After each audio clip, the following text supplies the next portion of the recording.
día dar inicio, ¿cómo están? Buenas tardes con todos. Vamos a dar inicio a nuestra cuarta clase de este módulo, donde hoy día vamos a completar con los contenidos de tartamudez. La semana pasada habíamos visto ya un poco sobre el concepto, ¿no? Un poco de marco teórico de lo que es tartamudez. En esta clase vamos a centrarnos más en conocer cuáles son las características, los indicadores para identificar cuándo se trata de una tartamudez y cuándo no. Vamos a ver también de manera rápida qué pruebas se utilizan para conocer qué instrumentos de evaluación son los adecuados para este proceso. Y luego vamos a ver un poco acerca de los otros aspectos complementarios de la tartamudez para conocer cómo se lleva a cabo una intervención actualizada en esta área. Y finalmente vamos a ver todo lo relacionado a entender cuáles son las causas de la tartamudez para derribar ciertos mitos y los enfoques de terapia que se realizan en esta área. Entonces, con esto continuamos con el contenido de tartamudez. Recuerden que habíamos visto en la clase anterior que según el manual diagnóstico, según el DSM-5, cuando buscamos tartamudez lo encontramos con el nombre trastorno de la fluidez de inicio en la infancia. Con esa denominación está en el DSM-5 y hace referencia a ciertas características que deben presentarse con cierta frecuencia, ¿verdad? Que principalmente tenemos lo que son repeticiones, prolongaciones y bloqueos, que habíamos visto eso, ¿recuerdan? Entonces, hablábamos de repeticiones cuando, como indica su mismo nombre, se repite alguna parte, alguna estructura pequeña dentro del habla. Las repeticiones que son características de un habla tartamudeada son de tres tipos. Recuerden esto, las repeticiones de una habla tartamudeada se dan siempre en segmentos pequeños. ¿Y cuáles son los segmentos pequeños en el habla? Es, por ejemplo, el sonido aislado. En el caso del sonido de la F, repetir este sonido. Por ejemplo, ayer fuimos al cine. ¿Qué estoy haciendo acá? Repitiendo un segmento pequeño a nivel de sonido. Sería una repetición de sonido. El otro segmento pequeño de las repeticiones son las sílabas. Una sílaba que está incluida dentro de una palabra que tiene más sílabas. Por ejemplo, la sílaba ma dentro de la palabra mañana. Si yo digo mañana, estoy teniendo una repetición de otro segmento pequeño, pero en este caso es una sílaba. Y finalmente tenemos también como segmentos pequeños las palabras monosilábicas. ¿Ok? Por ejemplo, el monosílabo me, ¿verdad? De este pronombre. Yo me llamo Diana. Entonces, las repeticiones de la tartamudez, recuerden siempre esto, se caracteriza porque se presenta en segmentos pequeños, segmentos cortos, que puede ser el sonido aislado, una sílaba dentro de una palabra o una palabra pero monosilábica, no con más sílabas. Luego teníamos los bloqueos, que es un corte abrupto en el habla, como si hubiera algo que no permite que continúe el habla y puede tener una duración variable, desde un bloqueo muy corto a un bloqueo de varios segundos, ¿verdad? Que se hace más evidente. Y finalmente tenemos las prolongaciones. En las prolongaciones nos estamos refiriendo a el alargamiento que se le da a un sonido que sale de lo esperado. Cuando nosotros hablamos, cada sonido, por ejemplo, que yo estoy verbalizando en este momento, tiene una duración determinada. Si yo alargo un poco más uno de los sonidos, ya sale de la naturalidad, sale de lo usual. Eso es lo que corresponde a una prolongación, cuando yo prolongo o alargo un sonido más de lo esperado. Finalmente, con esto, recordemos que dentro de la tartamudez hay tres características principales, que van a ser las repeticiones, que son de tres tipos, las prolongaciones y los bloqueos. Entonces, ahora vamos a reconocer todos juntos qué tipo de disfluencias características de la tartamudez se están presentando aquí. Entonces, pueden escribirlo o pueden abrir su audio después que yo dé cada ejemplo. Veamos. Si yo digo, préstame tu borrador, ¿qué tipo de disfluencia característica de la tartamudez se estaría presentando? A ver, vamos a ver en el chat que hay una respuesta. Una repetición, dice Paul. Exacto, ¿no? Es una repetición. porque se está repitiendo un segmento pequeño dentro de la palabra. En este caso, ¿qué tipo de repetición sería? ¿Repetición de monosílabo, repetición de sílaba o repetición de sonido? ¿Qué tipo de repetición sería? De sílaba, correcto, ¿no? Porque es una sílaba dentro de la palabra borrador. En este caso, la sílaba bo. Excelente. Vamos con otro ejemplo. Si digo, yo tengo 33 años. ¿Qué tipo de disfluencia se está presentando en este ejemplo? Repetición, prolongación o bloqueo. Repetición de tipo monosilábico. Excelente, ¿no? Porque la palabra yo corresponde a un monosílabo. Luego tenemos, me gusta la manzana. Una repetición, ¿ok? ¿De qué tipo? Ok. En este caso no sería silábica. Para que sea silábica, ese la tendría que estar incluido dentro de una palabra. Y aquí corresponde una palabra por sí sola. Entonces sería una repetición de monosílabo. Bien. Una más. Mi mamá se llama Ana. ¿Qué se ha presentado aquí? Una prolongación, exacto, porque estamos alargando más de lo usual el sonido de la M, ¿no? El sonido ¿no? Diría mi mamá. Estoy prolongando. Muy bien. Vamos con el quinto ejemplo. ¿Me prestas tu lapicero? Aquí se estaría presentando qué tipo de disfluencia. Fuerza. Un bloqueo, exacto. Es un bloqueo lo que se presentó aquí en la palabra, ¿verdad? Antes de empezar el sonido de la T. Ahora nos toca, me duele la mano. Una prolongación, exacto. Estoy alargando el sonido de la S. Si yo digo, mi nombre es Betty, ¿qué estaría ocurriendo? Vamos de nuevo, ¿ya? Mi nombre es repetición, exacto. Tendríamos una repetición. En este caso, la repetición es más corta. Era solamente un pequeño segmento, ¿ya? Otra, mira ese perro. Es un bloqueo, así es. Y la última, mi mamá me compró una paleta. Una repetición. ¿De qué tipo? En este caso es monosilábica, porque el me es una palabra por sí sola, ¿ok? Muy bien, entonces ahora que ya tenemos bien identificadas las disfluencias características de la tartamudez, vamos a hacer un primer cierre. Cuando nosotros observamos, por ejemplo, un niño que está teniendo este tipo de habla, si en ese momento el niño, si, independientemente de la edad que tenga, sí está presentando disfluencias tartamudeadas. O sea, estas son disfluencias características de la tartamudez. Pero para poder dar un diagnóstico de tartamudez no basta con que se den como tal. Dentro del aspecto clínico, no está acá, pero les voy comentando. Dentro del aspecto clínico, para hablar de tartamudez hay dos puntos importantes. Hay un punto que es más teórico, más clínico, donde se utiliza una fórmula para determinar un porcentaje de disfluencias tartamudeadas en el habla. Es decir, que primero se toma una muestra de habla y se examina esa muestra de habla. ¿Qué se hace? Se contabiliza las palabras, se identifica en qué palabras ha tartamudeado, se utiliza una fórmula, como les indico, y de allí sale un porcentaje. Para hablar de tartamudez, esto se determina a través de un 3% de disfluencias tartamudeadas. Es decir, que frente a una muestra de habla, yo hago mi análisis, aplico mi fórmula. Si la persona tiene de un 3% a más de disfluencias tartamudeadas en su habla, se da el diagnóstico de tartamudez. ¿Okay? Si tuviera menos, habría que examinar porque la tartamudez no es lo único que existe. Hay otras características, otros disturbios del habla más allá de la tartamudez, de la fluencia, perdón, más allá de la tartamudez que no son muy conocidas.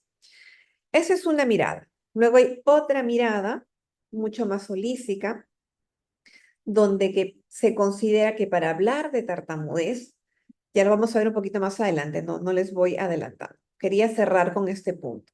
Entonces, ¿por qué es importante saber identificar cuándo una disfluencia es tartamudeada? Porque es el primer paso para identificar si un niño está teniendo nuestras características. Porque un niño puede presentar no sé, repeticiones, prolongaciones o bloqueos y no necesariamente es una persona con tartamudez. Quizás presente repeticiones, pero no con la frecuencia que indica el criterio clínico para determinar que es tartamudez. Y este punto es importante porque es común, ojo, no normal, porque para hablar de normalidad sería algo que ocurre siempre, pero sí es común que cuando los niños son pequeños, a veces presentan algunas disfluencias tartamudeadas, pero después esto desaparece o esto pasa. Entonces, por eso es que hay varios criterios para tener en cuenta el diagnóstico. Sin embargo, si un niño está presentando algunas de este tipo de disfluencias, o todos o varios a la vez, y tú ves que presenta esfuerzo, se le nota que está teniendo tensión para comunicar, sí es importante intervenir. Bien, voy a leer algo que han escrito en el chat. A ver, no, ok, era la lista, no era ninguna consulta. Muy bien. Cerrando este punto, ¿hay alguna consulta para pasar a lo siguiente? Ok, seguimos. Ahora, frente a lo que son los tres tipos de disfluencias tartamudeadas, hay otro criterio también que se tiene en cuenta, que es la presencia de sonidos distractivos, movimientos de cabeza, movimientos faciales o movimientos de las extremidades. Hay una prueba, ¿ok? Que es, aquí está, que es esta, que se llama SSI4.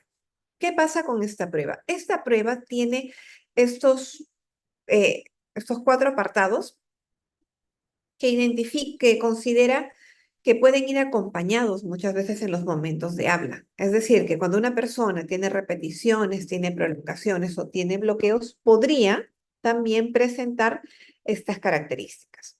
Puede presentar sonidos distractivos, puede presentar movimientos de cabeza, movimientos faciales o movimientos de las extremidades. Vamos a conocer cada uno de ellos. Esta prueba tiene un apartado, como les indico, que se llama concomitantes físicos, donde evalúa cuatro conductas observables, es decir, cuatro conductas que se pueden ver, que los oyentes los pueden identificar y ver también. Ahora, estas conductas que vamos a mencionar ahora no se dan en cualquier momento, sino que se dan durante el momento del habla. Cuando la persona está hablando, se presenta. Vamos a ver cuáles son. La primera es los sonidos distractivos. Sí se ve la pantalla, ¿verdad? ¿Qué son los sonidos distractivos? Cualquier situación de respiración ruidosa, silbidos en el momento del habla, chasquidos, resoplos o sonidos como de clic durante el habla pueden corresponder a un sonido distractivo. Vamos a ver un video para que lo puedan identificar. Muy bien, vamos a identificar qué está ocurriendo en el habla de esta persona. Tiene sonidos distractivos, pero ¿de qué tipo? Tiene respiración ruidosa, hay silbidos, hay chasquidos, resoplos, sonidos de clic. ¿Qué es lo que hay en su habla? Así que presten atención porque ustedes me van a indicar. No abre, vamos a pasar al siguiente. Pasamos al siguiente y luego regreso. El otro me parece que sí. A ver, en lo que son gestos faciales, continuamos con los concomitantes físicos. Se pueden presentar tensión a nivel mandibular. Cuando la persona habla, vamos a ver que hay cierta fuerza, cierta tensión a nivel de la mandíbula. Maestra, disculpe que le interrumpa. Para que podamos ver el video, tal vez tenga que habilitar el PowerPoint. Ahí en la parte amarillita le sale habilitar contenido. Dele Gracias. clic ahí, ajá, para que pueda salir. A Hay ver, una tirita amarilla, dice habilitar contenido. Dele clic en habilitar y tal vez ahí nos pueda permitir ver el video. ¿en dónde está el link? ¿Dónde está? ¿Me dices? Ya, justo ahí, donde está su puntero. Sube un poquito más. En la parte de arriba dice, hay una tira color amarilla donde dice advertencia de seguridad. Las referencias y objetos de medio externo se han bloqueado. A mí no me sale eso, no lo veo en mi pantalla. O soy la única que está viendo eso. No, no me Hay sale un- ese contenido, porque acá está el clic, mira, pero no da. no, justo hay una parte hay una tira amarilla que Le pitan Ahí y está. él, bueno, pues un poco ya dice se cabreó habilitar este fin de contenido. semana. Ajá, esa misma. ¿Tú qué ¿Me le dirías a escuchan? Iker como vecino de Móstoles, vecino Sí se suyo? la escucha. Ya, genial. Vamos a ver. Le pitan y él, bueno, pues un poco ya se cabreó este fin de semana. ¿Tú qué le dirías a Iker como vecino de Móstoles, vecino suyo? Y que demasiada y paciencia y está teniendo para la situación y que atraviesa. Claro, ¿y crees que se debería quedar Para mi gusto sí. la próxima temporada? Para mi gusto sí. Aún así ya se sabe que al fin y al cabo será ahí lo que quiera él. Pues claro. Muy bien. ¿Lograron escuchar? Creo que el volumen está un poco bajo, ¿verdad? Esta persona, cuando está hablando, además de que está repitiendo algunas palabras, está presentando cierta característica en su respiración. ¿Cómo la notan esa respiración? Ruidosa, silbidos, chasquidos, como resoplos, con ciertos sonidos de clic. ¿Qué es lo que lograron apreciar? Como que estaba agitado, resoplos. Exacto, resoplos. Entonces, además de tener repeticiones, principalmente algunos bloqueos, esto también está acompañado de sonidos distractivos. Si ustedes se ponen a pensar un poco más allá en profundidad de esto, ¿qué es lo que hace que su habla no se pueda comprender tan bien? ¿Las repeticiones como tal o los resoplos? ¿Qué sienten ustedes? Por los resoplos. A ver, vamos a ver si coinciden. Los ruidos, los resoplos. Exacto, yo también coincido con ustedes. Entonces, no en todos los casos, pero sí van a haber muchos casos donde más allá del hecho de tartamudear, más allá del hecho de repetir, de prolongar un sonido o de bloquearte, lo que impide que el habla se pueda comprender, o sea, un habla más cómoda, son los concomitantes como tal. Y esto es importante porque estas situaciones se pueden mejorar dentro de terapia. Entonces, a veces esta habla no llega a comunicar con tanta exactitud, no porque esté repitiendo como tal, sino porque está acompañado de sonidos distractivos, como dice su nombre, que no permiten que uno pueda identificar bien qué es lo que está hablando o comunicando. Vamos a ver el que sigue. Repitan y él, bueno, pues Luego tenemos los gestos faciales que les iba indicando, ¿no? En estos gestos faciales van a ser todos esos movimientos que se realizan a nivel de la cara que no son usuales que uno los realice cuando esté hablando. Ojo, recuerden, nuevamente repito, estas características que estoy mencionando y las siguientes que voy a mencionar se caracterizan, valga la redundancia, porque se dan durante el habla, ¿ok? No se dan cuando la persona está callada o está en descanso, sino durante el habla. Acá tenemos la tensión mandibular, la protunción de la lengua, a veces sale la lengua fuera de la cavidad oral, presión de los labios, movimientos tensos de la mandíbula. Vamos a ver este ejemplo y me van a comentar qué tipo de gestos faciales evidencian en esta persona. Que llegó a este pienso y quiero, no las puedo hacer. ¿Qué es lo que sientes, Malcolm, al tartamudear? ¿Qué es lo peor que has sentido, que te ha pasado? ¿En No. qué situación? Bueno, pues así lo peor es cuando hablo al teléfono, cuando expongo en clase, cuando doy una junta así ante mucha gente. Eso es lo peor, pues, que me pasa. Si tuviera una varita mágica aquí Claro. y te diera el poder de controlar tu tartamudez, ¿qué harías? No, pues pues haría pues, todo lo que hasta hoy me ha impedido este problema, absolutamente todo. Ok, muy bien. ¿Qué notaron a nivel de gestos faciales en el habla de Malcolm, de esta persona? Miss, disculpe, si fue un video, no se proyectó. Oh, ok, Sí, Miss, ahora sí. ya, a ver, lo pongo de nuevo, ¿ya? Atentos. Frustrado, pues, porque sí, muchas cosas que yo pienso y quiero, no las puedo hacer. ¿Qué es lo que sientes, Malcolm, al tartamudear? ¿Qué es lo peor que has sentido, que te ha pasado? ¿En No. qué situación? Bueno, pues así lo peor es cuando hablo al teléfono, cuando expongo en clase, cuando doy una Bien. Hasta allí, ¿qué pudieron ver a nivel de gestos faciales? Ok. Hay como una descoordinación.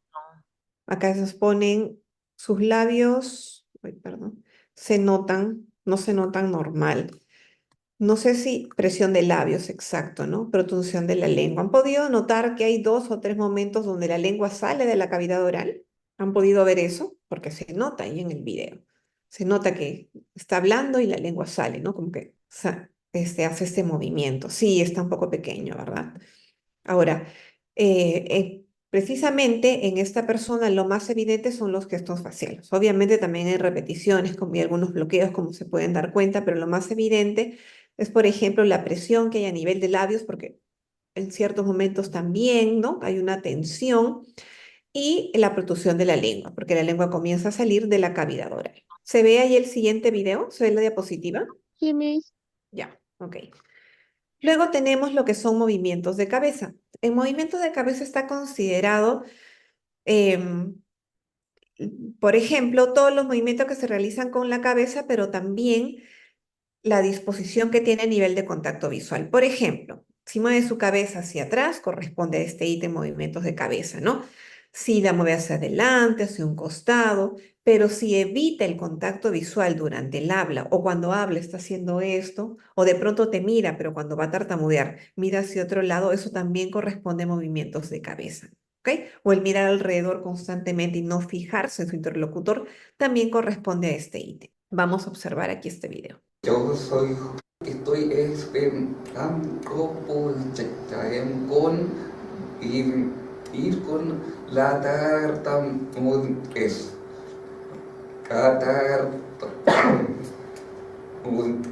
Es estado presente prácticamente en Muy bien, ¿no? Acá que podemos ver que cada vez que habla, ¿verdad? Hay movimientos de cabeza que corresponden a este ítem. Y el último, que es movimiento de las extremidades. Es cualquier movimiento que se realice con las manos, con los brazos, em, alejar las manos del cuerpo, tratar de taparse un poco la cara, ¿no? A veces hay movimientos que son un poco más disruptivos, donde la persona golpea con las manos o con el pie a nivel de pisar para poder ayudarse. Tiene la sensación de que les ayuda a sacar el sonido. Los movimientos que también hay a nivel de torso, de piernas o ciertos balanceos durante el habla corresponden a movimientos de las extremidades. Entonces, esto también puede presentarse sumado a prolongaciones, repeticiones o bloqueos. Entonces, esta prueba que les acabo de mencionar evalúa varios aspectos del habla y también lo que son concomitantes físicos. Esta prueba se llama SSI-4, que es el instrumento que mide la severidad de la tartamudez. Esta prueba en realidad ya no se utiliza tanto, ¿ok? Hay ciertas actualizaciones en tartamudez donde ya no se están tomando tanto en consideración estos aspectos. Sin embargo, sí es necesario conocerlos para poder hacer el diagnóstico diferencial con otras características que puede pasar en el habla. O sea, otra situación que no sea tartamudez, es importante manejar esto para poder diferenciarlo, ¿ya? El instrumento que mide la severidad de la tartamudez también determina el grado de tartamudez que puede presentar el niño o el adulto y considera 5 niveles, que es muy leve, leve, moderado, severo y muy severo. Y todo eso se toma en función a cada uno de los ítems que se van sumando. Luego tenemos otro instrumento, que es este de acá, que es el OASES. El OASES tiene diferentes formatos. Tiene formatos para niños, para adolescentes y también para adultos. Entonces, para niños, por ejemplo, va de 7 a 12 años, para adolescentes va de 13 a 17 y de adultos de 18 a más. Dependiendo de la escala de edad, se toma el que corresponde al grupo etario. Este instrumento, a diferencia del primero, no mide ningún aspecto físico, o sea, no te mide prolongaciones, repeticiones, bloqueos o cualquier característica adicional sumada al habla, como en el caso del SSI-4, sino que este instrumento valora las emociones o las sensaciones que tiene la persona que tartamudea a raíz del hecho de tartamudear. Es decir, que este instrumento valora la experiencia que tiene la persona que tartamudea como hablante. Y, por ejemplo, tiene 4 apartados. Un primer apartado va a medir, te va a dar información sobre qué es lo que maneja el hablante con relación a la percepción de su forma de hablar. Explora, por ejemplo, cuánto sabe la persona que tartamudea sobre su tartamudez y su sentir en ciertas situaciones puntuales. El otro apartado, que es de reacciones hacia la tartamudez, lo que va a valorar son las reacciones emocionales, conductuales y cognitivas que tiene la persona relacionada a su tartamudez. El tercer apartado es de comunicación en situaciones diarias y va a detallar toda la información acerca de las dificultades que presenta esta persona en la comunicación funcional en situaciones cotidianas. Y finalmente, el último apartado mide los aspectos de calidad de vida. ¿Qué impacto tiene la tartamudez en su calidad de vida como hablante? Si se dan cuenta, con todo lo que vamos mencionando hasta ahora, es una prueba que se enfoca más en los aspectos emocionales, conductuales y cognitivos de la tartamudez. No valora si tiene una tartamudez, no sé, si tiene más repeticiones, más prolongaciones, si hay tensión a nivel físico, no, sino mide cómo actúa, cómo reacciona la persona. Algunas de las preguntas que hay, por ejemplo, es: ¿sientes que tu tartamudez, no, si no tuvieras tartamudez, sientes que te iría mejor en el aspecto laboral? La persona puede responder sí o no, ¿no? ¿Sientes que tu tartamudez esté limitado en tus relaciones de pareja? Entonces va explorando todas esas situaciones. Es una prueba muy valiosa en realidad. ¿Alguna pregunta en función a las pruebas que les he comentado? ¿No? Continuamos entonces. Vamos a hacer hasta este punto un primer cierre de lo que es tartamudez, con la información que les he ido comentando. La tartamudez vendría a ser una forma de hablar interrumpida. Interrumpida precisamente porque hay ciertos cortes abruptos, ciertas pautas que limitan muchas veces que el habla pueda ser inteligible. Ahora, esta forma interrumpida se caracteriza porque en el habla se van a presentar prolongaciones, repeticiones y bloqueos, que ya hemos examinado cada uno de ellos a detalle, ¿verdad?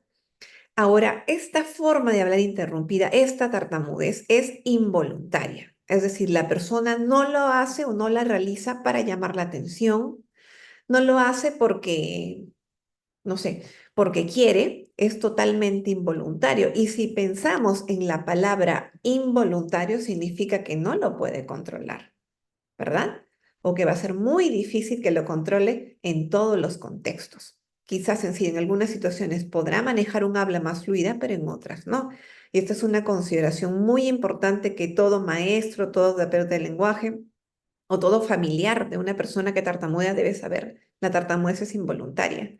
Cuando vemos a una persona tartamudear, no lo está haciendo, a un niño no lo hace para llamar la atención. O muchas veces castigan a los niños porque en ciertos contextos tartamudean más que en otros y el padre piensa que el niño no lo quiere controlar o no está haciendo el esfuerzo suficiente. Sin embargo, no es así, es involuntaria. También es frecuente, como les indicaba, a nivel diagnóstico, para poder determinar como diagnóstico que una persona tiene tartamudez, tiene que haber una frecuencia. Hay un esfuerzo en el habla. Algunas veces este esfuerzo es visible porque se nota, porque la persona puede estar haciendo mucha fuerza a nivel de gestos. Otras veces el esfuerzo va a estar presente, pero no se va a notar, porque a nivel físico, a nivel motor, la persona no tiene muchos indicadores dominantes, es decir, que quizás tiene repeticiones, pero son más suaves. A nivel motriz no se evidencian, sin embargo, la persona sí siente esa pérdida de control del habla que está repitiendo y siente un esfuerzo por hablar de manera fluente.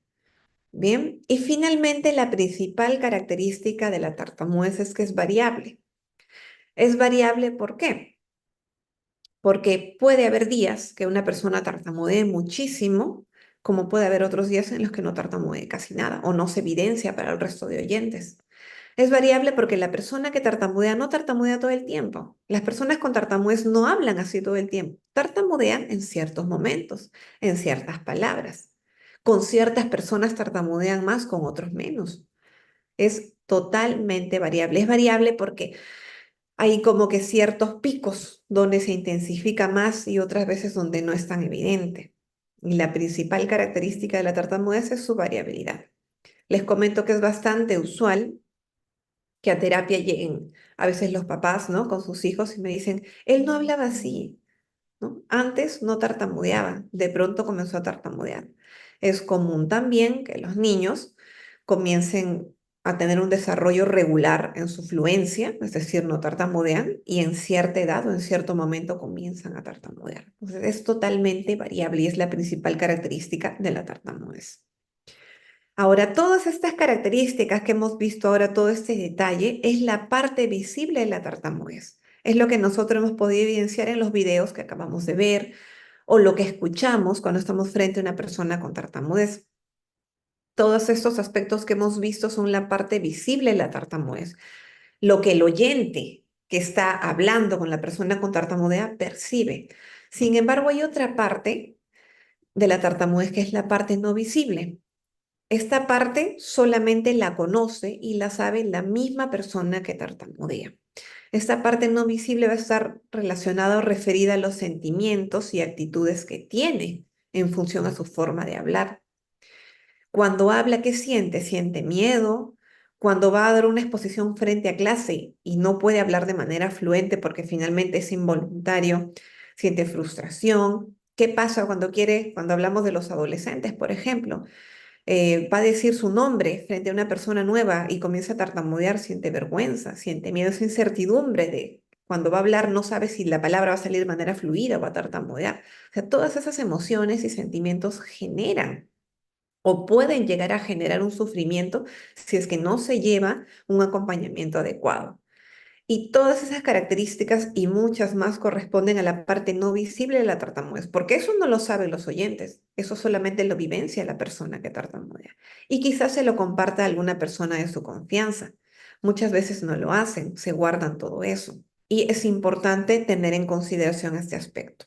Entonces, bajo esto último que acabamos de ver, nosotros podemos, ¿verdad?, hacernos esta idea de que la tartamudez es más que solo tartamudear. En la primera parte, bueno, en esta primera parte que acabamos de ver, nos hemos centrado mucho en el aspecto físico, ¿verdad? En el aspecto motriz. ¿Cuándo es una repetición? ¿Cuándo es una prolongación? ¿Cuándo es un bloqueo? Hemos visto los denominados concomitantes físicos en los videitos, ¿no? Cómo pasan, cómo se presentan. Pero la tartamudez es mucho más que eso. La terapia tradicional se quedó allí, en la parte motora de la tartamudez, pero dejó de lado por completo todos los aspectos emocionales, cognitivos y conductuales de la tartamudez, porque la tartamudez es como un iceberg, no sé si se logra ver acá, ¿verdad? Hay una parte que está debajo del agua, que es la parte no visible de la tartamudez. La parte visible, ¿qué es? Lo que los oyentes pueden percibir. Prolongaciones, repeticiones, bloqueos, fuerza, tensión, etcétera. Pero lo que no saben es todas estas emociones que están en torno al hecho de ser una persona que tartamudea frente a una sociedad que muchas veces no es la más amable, ¿verdad? Miedo, inseguridad, culpa, vergüenza, ansiedad, baja autoestima, frustración, evitaciones y otras situaciones más. Y muchas veces, durante mucho tiempo se ha dejado de lado dentro de la intervención los aspectos no visibles. Es por eso que frente a la tartamudez, hay mucha decepción en la terapia, porque, como les indico, se venía trabajando solamente los aspectos visibles, pero los aspectos no visibles nadie los trabajaba, se dejaban de lado.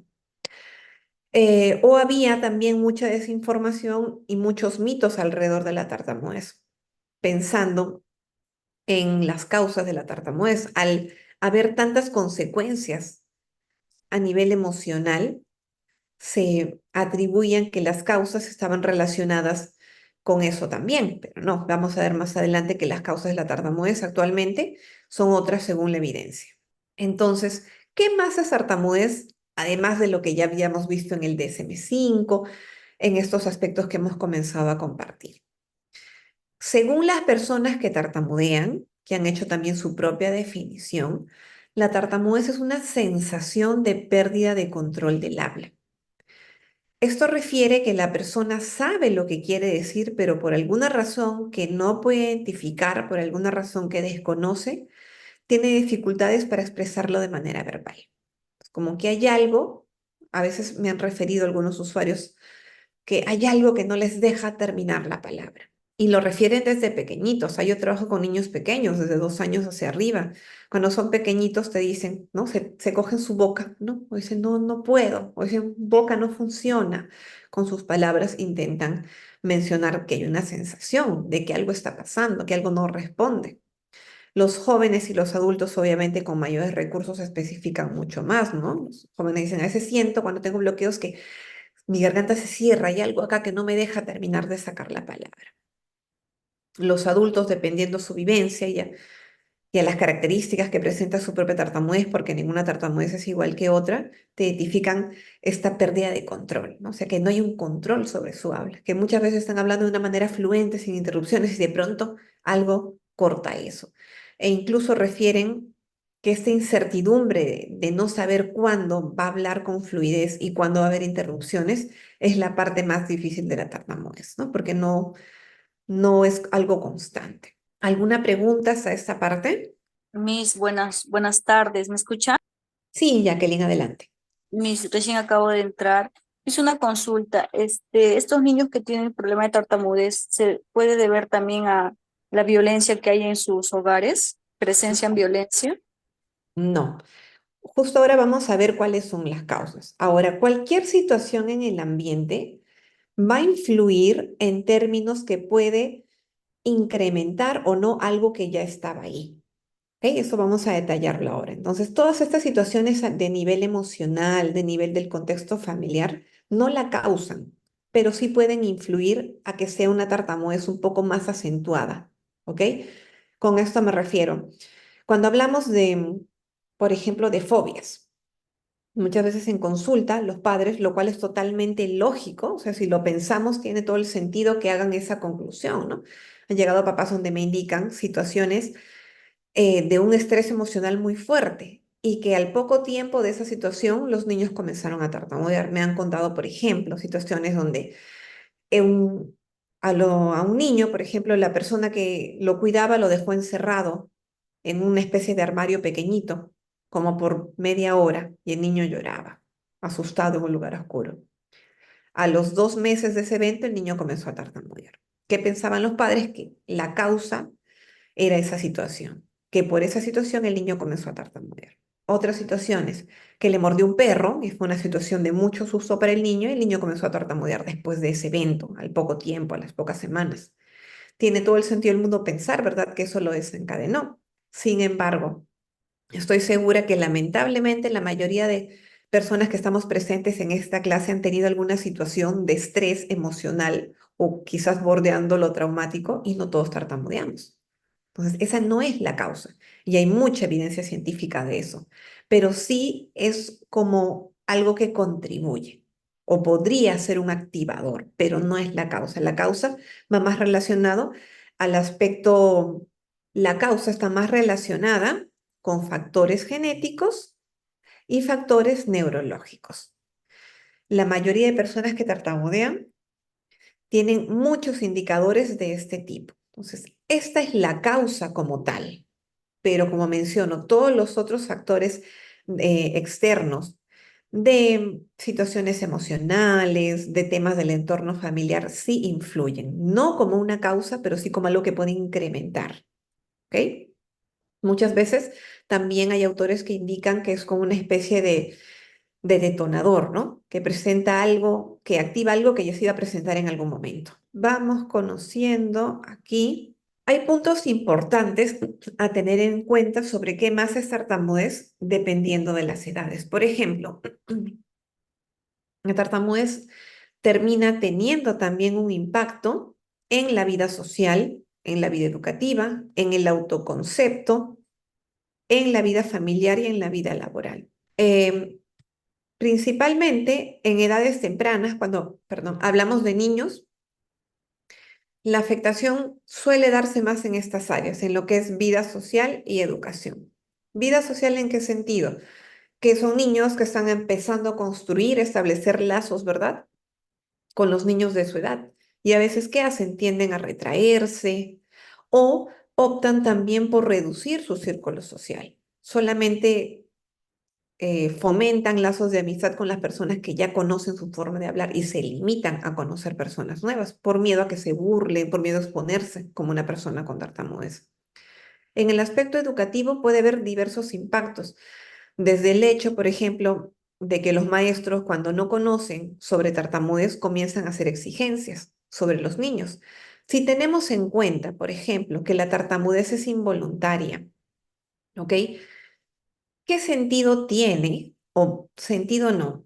¿Qué tan justo es, por ejemplo, en una exposición, evaluar la fluidez de un niño que tartamudea? Si desde el punto de vista del marco teórico, de la evidencia, la tartamudez es involuntaria. ¿Qué tan justo es que cuando tengo dos niños que están exponiendo, uno que no tartamudea, uno que sí? En los criterios de evaluación en las exposiciones muchas veces está el criterio de fluidez, ¿verdad? O sea, ¿qué tan justo es evaluarle fluidez a una persona que no puede ser fluida? Entonces, allí puede terminar afectando los aspectos a nivel de educación. Otra situación también, muchas personas que tartamudean cuando están en la etapa escolar saben las respuestas, pero no las dan. Prefieren quedarse callados, prefieren dar la impresión de que no saben antes que exponerse al grupo, un grupo que se puede reír, un grupo que lo puede molestar por ser una persona que tartamudea. Yo tengo muchísimas anécdotas de usuarios donde me contaban que sabían las respuestas en clase, pero no levantaban la mano porque tenían miedo de dar la respuesta y comenzar a tartamudear, o que incluso el profesor les preguntaba directamente y preferían decir no sé, a pesar que sabían las respuestas para no sentirse expuestos. Entonces, pues, termina afectando el aspecto educativo, sí, ¿no?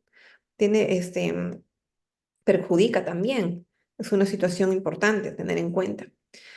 En esta transición entre las edades más tempranas y la juventud y la adultez es donde se comienza a formar el autoconcepto, ¿verdad?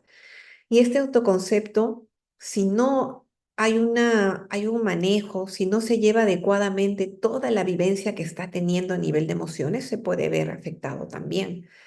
¿Qué autoconcepto puede desarrollar de que es una persona tímida cuando no necesariamente son tímidos? Que es una persona que no va a poder llegar a hacer muchas cosas, sienten que la tartamudez los va a limitar completamente en la vida y no tiene por qué ser así, ¿ok? Y cuando ya son jóvenes y adultos, usualmente se ve más afectado el aspecto familiar y laboral. ¿Familiar en qué sentido? Si hay una familia que no conoce de tartamudez, que no está informada, muchas veces pueden hacer una presión inadecuada. Una presión como, por ejemplo, papás que le exigen al hijo adolescente que hable con fluidez, porque han escuchado que cuando está con los amigos no tartamudea mucho y le exigen que tenga ese mismo desempeño en casa. Tartamudez es variable, no es que el chico quiera tartamudear más en otros entornos, sino que el habla es así. Y esos lazos y esas conexiones familiares se van desgastando.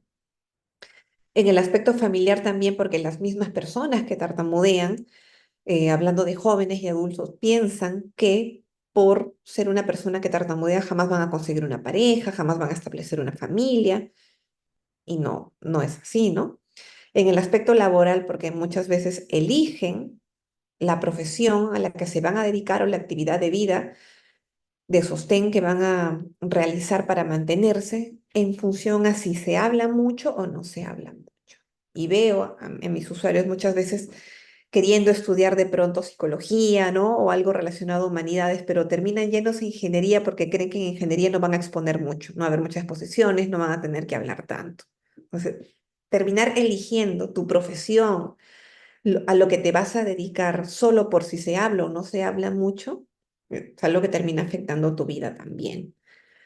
Y bueno, si esto no es bien llevado, perdón, puede tener o puede afectar muchas áreas de nuestra vida, como se dan cuenta. Acá hay algunos ejemplos de algunas pruebas donde, por ejemplo, se pide que indiquen su escala de preocupaciones. ¿Qué es lo que más te preocupa en la vida y lo que menos te preocupa?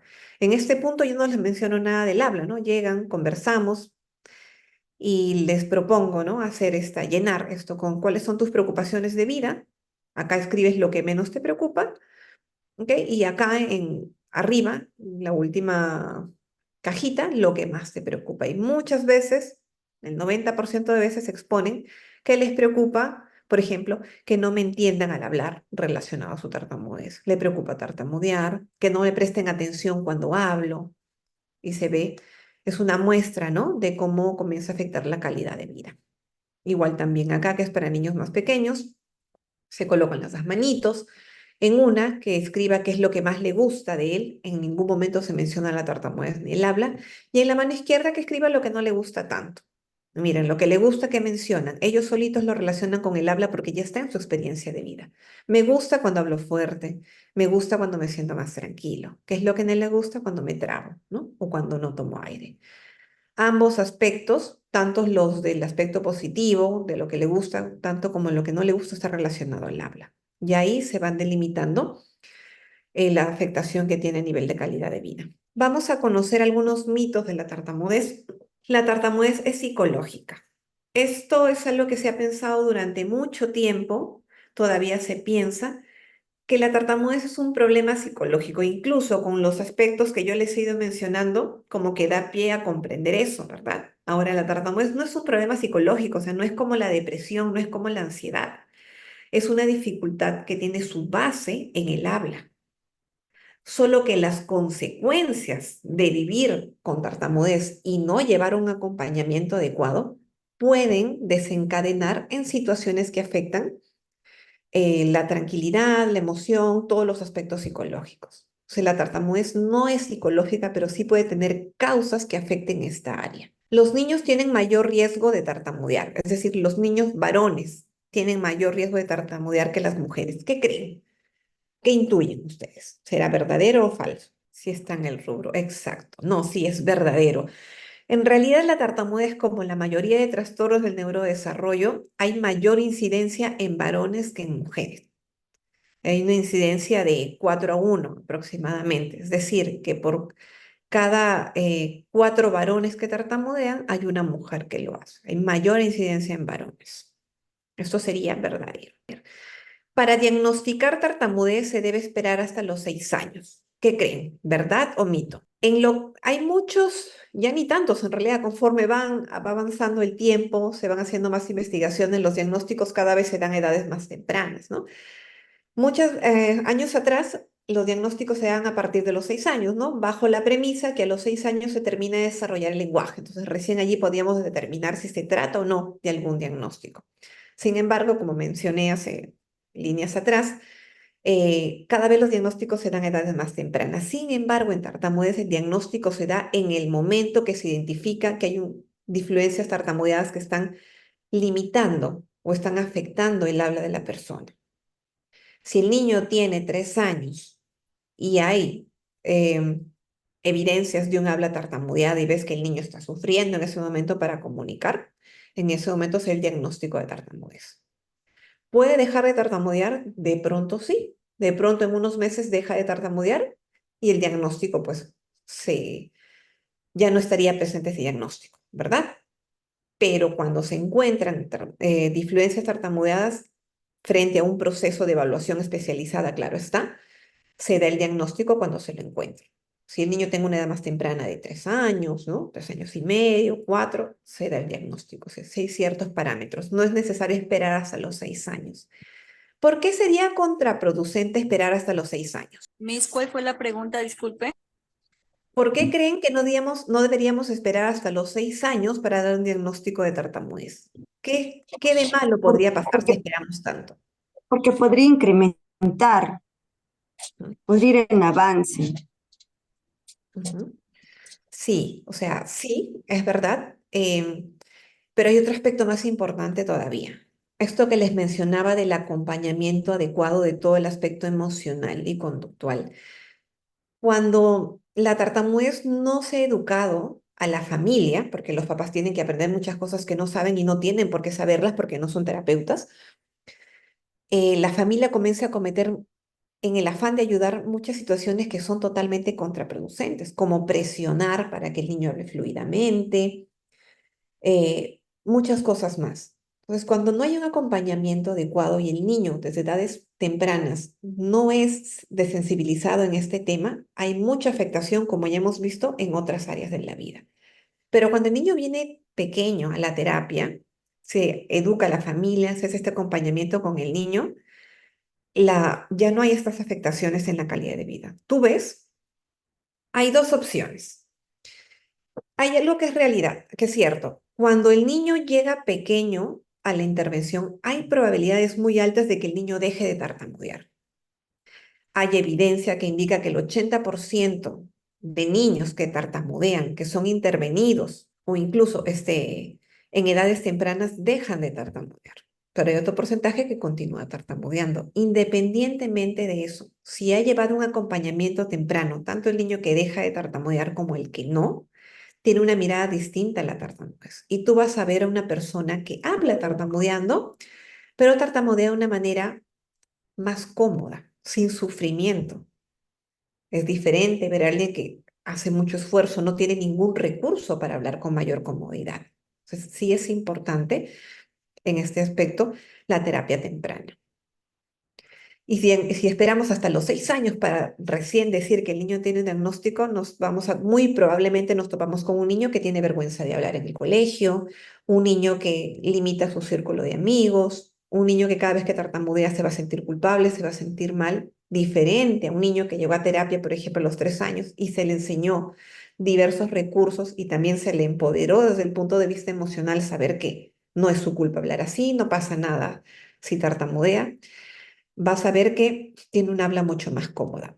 Y desde mi experiencia, de esto no hay una evidencia científica como tal, pero sí les cuento mi experiencia como terapeuta en tartamudez. Los niños pequeños que entran a terapia y continúan tartamudeando, ves niños que tartamudean, pero no hay concomitantes físicos o son muy leves. No ves a alguien que tensa tanto la boca que la lengua sale de la cavidad oral. No ves a alguien haciendo estos gestos. Tartamudean, pero luego siguen hablando. Los concomitantes físicos no se presentan o se presentan de una manera menos disruptiva. Entonces, es muy importante la intervención temprana en ese sentido. Vamos con otro. El niño tartamudea a causa de una experiencia traumática, ¿verdad? Ya hemos hablado un poquito de esto hace un rato. Esto sería un mito, ¿no? Porque la causa no es la experiencia traumática, sino cada persona que hubiese tenido una experiencia traumática tendría tartamudez también. No es así. Pero sí es algo que puede influir, ¿ok? Tengámoslo en cuenta.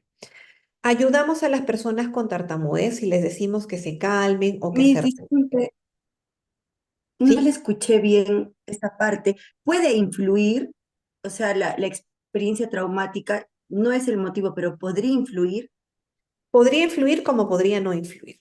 Puede influir en el sentido de que en realidad cualquier experiencia traumática afecta, ¿verdad?, en tu calidad de vida. Entonces, ¿en qué puede influir? Puede ser un activador, puede ser uno de los activadores. Cuando hablamos de causas, que lo vamos a ver un poquito más adelante, que hasta el día de hoy no se sabe ciencia cierta cuál es la causa de la tartamudez, se han encontrado varios factores que cuando se suman, la tartamudez ¡plac!, como que aparece. Entonces puede contribuir, podría ser algo que se sume en función con otros factores como para activar algo que ya estaba presente y se va a activar en algún momento. ¿Sí se entendió, Kelly? Sí, perfecto, gracias. Ok. Y bueno, la última, ¿no? Ayudamos a las personas con tartamudez y les pedimos que se calmen, que se relajen, que respiren, que hablen más despacio. No. Y es algo que se hace bastante, con la mejor disposición del mundo. Los amigos, los padres, los mismos familiares le piden al niño o al adulto y le dicen, tranquilo, habla más despacio, ¿no? O cálmate, ¿no? Porque tienen la mejor disposición en realidad. ¿Qué es lo que pasa? Ven que la persona está pasando por un momento que tú lo ves muchas veces sufriendo, ¿no? Como hemos visto en los videos, no se ve una persona hablando con comodidad, es una persona que no le está pasando bien para sacar la palabra. Y en ese afán de ayudar, lo que quieren darles calma. Entonces dan esas recomendaciones. Sin embargo, la gran mayoría, el 90% de personas con tartamudez, dicen que cada vez que le dan esta recomendación, no es lo que esperan. Porque de pronto la persona que tartamudea está hablando, y tartamudea, pero está hablando tranquila, y la otra persona le dice, cálmate, piensa en lo que vas a decir. Y le terminan generando una preocupación, una tensión que no tenía en ese momento. Si esta recomendación se vuelve frecuente, ¿Qué pasaría si yo, por ejemplo, estoy hablando con Kelly y Kelly me está diciendo algo y yo a cada rato le estoy diciendo, Kelly, tranquila? O sea, imagínate, cada vez que Kelly quiere hablar o pide la palabra para hablar acá, yo le digo, Kelly, tranquila, piensa bien lo que vas a decir. ¿Cómo creen que Kelly se sentiría si todo el tiempo yo me anticipo? Kelly, cada vez que quisiera pedir la palabra, diría, uy, me voy a tranquilizar, me va a decir algo sobre mi habla. Y generan reacciones, terceras reacciones que frustran, que incomodan, que molestan o que simplemente la ponen nerviosa y la hacen pensar cómo está hablando. Esto es lo que generamos con los niños pequeños cuando estamos dando este tipo de mensajes. Hay una, hay un efecto totalmente contrario al que queremos. Créanme que no se relajan para nada. Al contrario, se ponen más pendientes de su forma de hablar. Entonces, esto es un mito. En realidad no es nada recomendable estar pidiéndole a las personas que se calmen, que se relajen o que piensen lo que van a decir. La tartamudez es causada por nerviosismo, ansiedad o baja autoestima. Eso también es un mito, ¿no? Relacionado con uno de los puntos anteriores. La ansiedad es una consecuencia de la tartamudez. ¿Qué opinan? Esta sí es una verdad. Claro, están vinculados. La ansiedad, hay una idea en realidad errónea, ¿no? Se piensa que las personas que tartamudean son ansiosas. Es decir, que como son ansiosos, comienzan a tartamudear. Pero esa relación no es la causa, la ansiedad y el efecto de la tartamudez. En realidad, si se trataría de establecer una relación, es todo lo contrario. O sea, la tartamudez, al vivir constantemente con tartamudez, no saber en qué momento vas a tartamudear o no, querer decir algo y que de pronto no te salgan las palabras y que todo el mundo se quede mirándote con una cara rara, eso puede generar ansiedad. Si hablamos de una relación entre la ansiedad y la tartamudez sería la causa y la ansiedad una consecuencia de vivir con tartamudez y tener reacciones no muy amables de parte del entorno. La tartamudez se aprende por imitación. Este también es un mito que tiene cierta lógica cuando no conocemos más allá del marco, no conocemos el marco teórico. Eh, yo he tenido, ¿no? Personas que dicen, ¿no? Su primito tartamudea y él lo ha aprendido y le está imitando.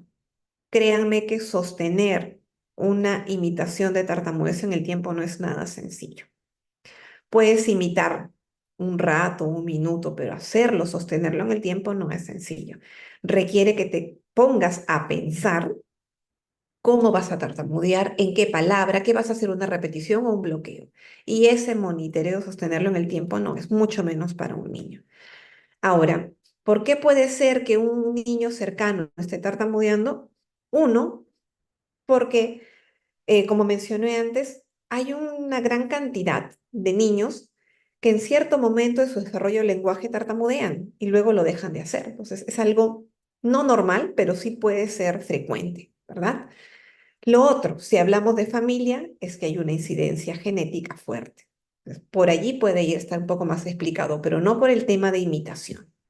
Todos pensamos más rápido de lo que hablamos, eso es verdad, ¿no? Alguna de las excusas que hay es, o pensamientos es, no, él tartamudea porque sus pensamientos van más rápido que su habla. Es en realidad todos. Eso es un proceso que ocurre en todos. Todos, las ideas van más rápido y luego se va proyectando el habla. Los niños tartamudean para llamar la atención, va relacionado con el de la imitación, que también sería un mito, y finalmente, para dejar de tartamudear hay que tener fuerza de voluntad, y con esto hay que tener muchísimo cuidado. Hay personas que ya más grandes, hablando de jóvenes y adultos, entre comillas, dejan de tartamudear, y dicen que lo han hecho porque se han esforzado mucho y tienen mucha fuerza de voluntad. Pero la realidad no es que han dejado de tartamudear, sino que utilizan técnicas, estrategias que para el oído de una persona que no tartamudea dices, ah, sí, es fluente. Y sí es fluente, pero no sin esfuerzo. Es fluente porque se está esforzando en cómo va a decir la palabra, en qué momento va a tensar menos, en qué momento alarga para no tartamudear. Y eso no es fluencia. La fluencia se caracteriza porque es natural sin esfuerzo. Del momento que la persona tiene que detenerse a pensar cuánta fuerza va a hacer en su boca, cuánto va a alargar la palabra, ya no es una persona fluente. Está hablando con fluidez, pero con esfuerzo, un esfuerzo cognitivo. De pronto, entonces, todavía es una persona que tartamudea, porque si no hiciera ningún esfuerzo, tartamudearía. Entonces, no es fuerza de voluntad. Es que la tartamudez es tan variable que algunas personas van a presentar eh, más evidencia a nivel motriz, que es más fuerte, otros van a presentar a nivel motriz un poco más leve, entonces no se nota tanto. Y muchas veces por eso es que tienen más facilidad para utilizar ciertas técnicas y estrategias, mientras que otros no les va a ser tan fácil por el compromiso que hay a nivel motriz, porque es muy variable. Entonces van a presentar muchas características y va a ser diverso, pero no basta con la fuerza de voluntad, ¿no? Hay otros aspectos, o incluso también algunas personas van a tartamudear menos porque han llevado un acompañamiento temprano, una familia comprometida, y finalmente su tartamudez no se evidencia tanto, o habla con mayor comodidad, incluso tartamudeando. Eso hace que los demás lo proyecten como alguien que no tartamudea mucho, pero en realidad tartamudea, solo que con más comodidad, mientras que hay otra persona que no ha tenido un entorno tan favorable y pues la tartamudez se nota más. Entonces, no es fuerza de voluntad. ¿Por qué hay que tener cuidado? Porque hay muchísimas personas con tartamudez que cargan con culpa, que creen que es su culpa tartamudear, creen que no se han esforzado lo suficiente y no es así, ¿no? Hay muchos otros aspectos a tener en consideración. En lo que se refiere a causas de la tartamudez, ha habido una evolución importante en el tiempo. Por ejemplo, en 1930 se pensaba que la causa de la tartamudez era de origen neurofisiológico, es decir, que el cerebro mandaba ciertos comandos a ciertas partes, como por ejemplo a la lengua, ¿ok? De origen orgánico también pensaban que había algo mal en la lengua y que hacían, hacían ciertos cortes en la lengua para que la persona deje de tartamudear, que no funcionaban en nada porque esa no es la causa. En 1940, alrededor de esas épocas, habían otras teorías psicosociales relacionadas con la causa de la tartamudez. Se pensaba que la tartamudez era un problema, entre comillas, con un origen de aprendizaje. Es decir, que se aprendía a tartamudear de acá de estas épocas es el hecho de, o las teorías que planteaban que, por ejemplo, si una persona tartamudea, puede aprender a tartamudear así. O si escuchaba la palabra tartamudez, se quedaba con esa idea y se iba a quedar tartamudeando siempre. En 1970 hay un origen fisiológico más relacionado al cuerpo. Se pensaba en la capacidad respiratoria, en una respiración inadecuada, entre otros aspectos. Ahora, en 1990, con los avances de la neurociencia, se puede establecer más conocimiento porque con los estudios de imágenes, ¿verdad? El poder ver ya por fin el funcionamiento del cerebro en tiempo real, ya se pudo establecer que hay una base neurobiológica. Antes no se podía hacer eso porque para poder examinar qué pasaba en el cerebro tenían que esperar que la persona fallezca, ¿verdad? Y abrir y hacer la autopsia y ver qué pasaba en el cerebro, que no es lo mismo. Desde los 90 hacia adelante ya podemos ver cada vez con más claridad qué es lo que pasa en el cerebro en ese momento. Entonces hay diversas investigaciones donde se ha examinado qué pasa en el cerebro de las personas que tartamudean en tiempo real, cuando están hablando, cuando están tartamudeando. Y se ha identificado muchos indicadores de que hay una base neurobiológica. ¿A qué nos referimos con la base neurobiológica?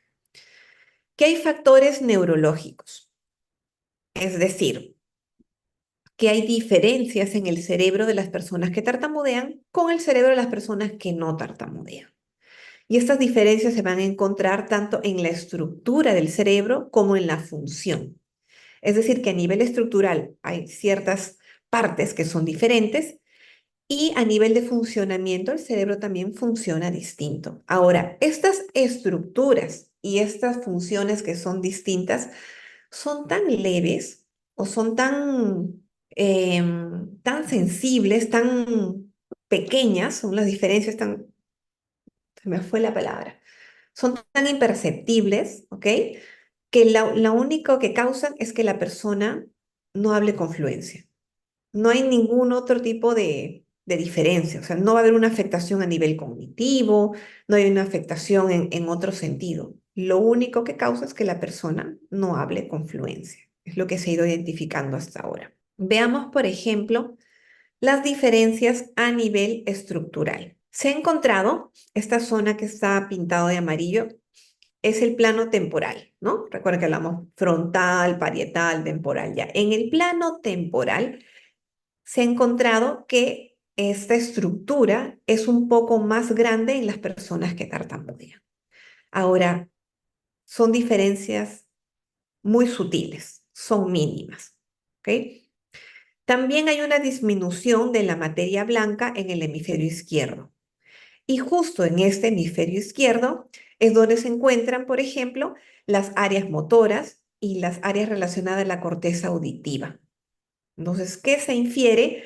Que no se conectan adecuadamente por esta disminución de materia blanca.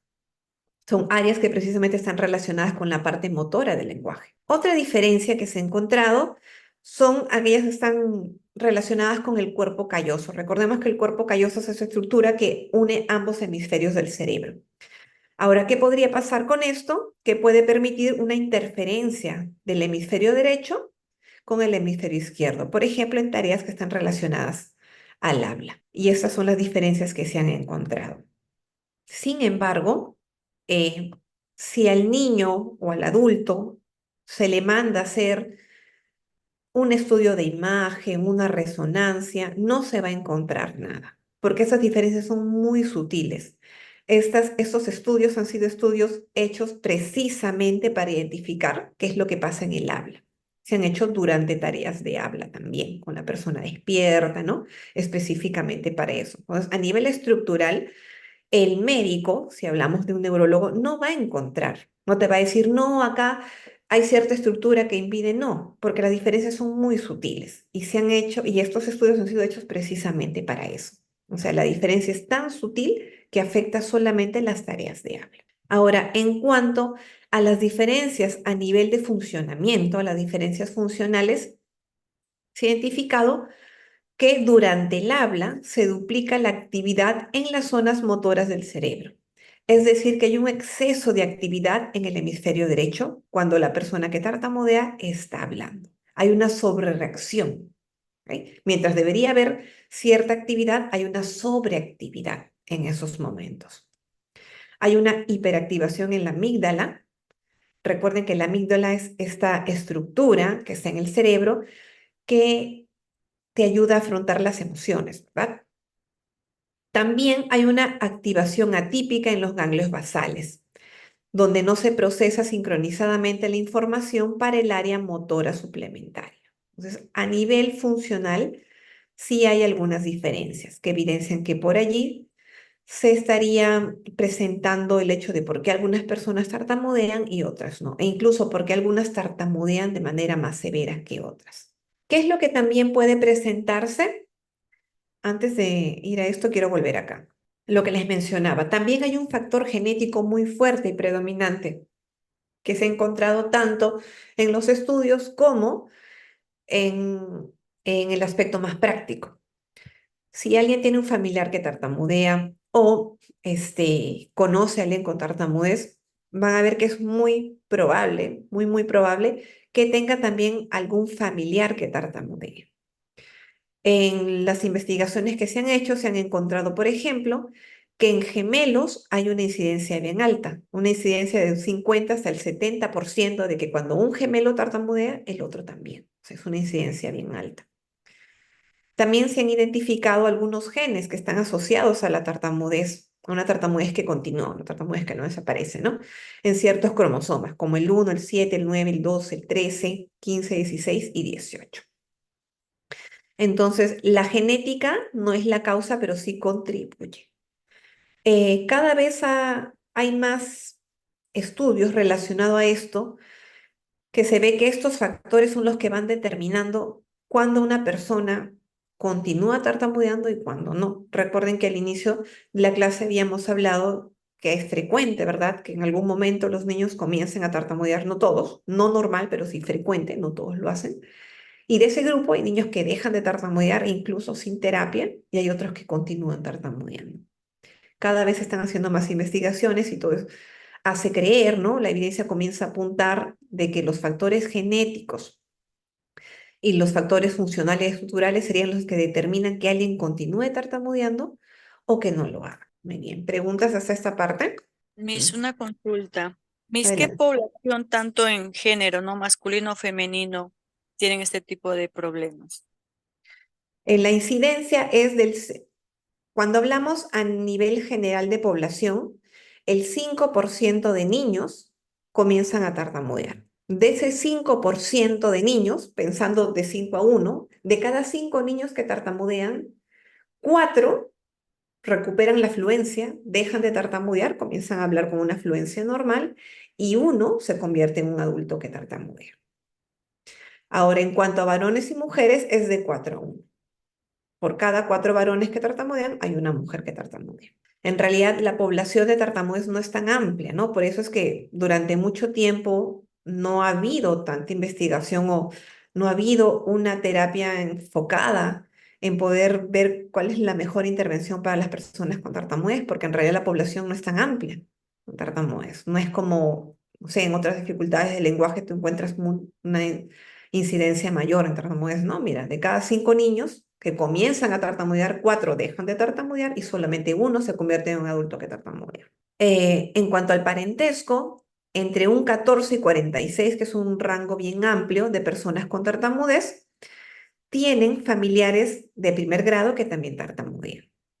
Y en la historia familiar se ha encontrado que la prevalencia de la tartamudez es mayor cuando hay familiares con tartamudez. Es decir, de estos niños que comienzan a tartamudear, de estos 5 niños que comienzan a tartamudear, es más probable que el que tenga un familiar que haya tartamudeado continúe tartamudeando en la vida adulta. Eso es lo que nos indica la evidencia.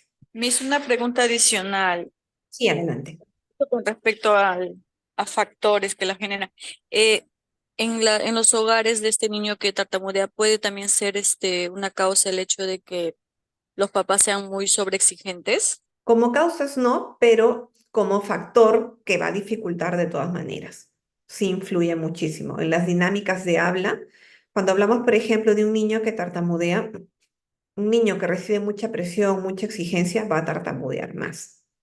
Si se baja eso, la tartamudez también disminuye y se hace un habla más cómoda. Entonces, esas cosas influyen bastante. Por eso es que hay mucha, o ha habido durante mucho tiempo, confusión entre ese aspecto psicológico y del habla, porque todos los aspectos emocionales y de contexto tienen una influencia fuerte. Miss, buenas Sí, tardes.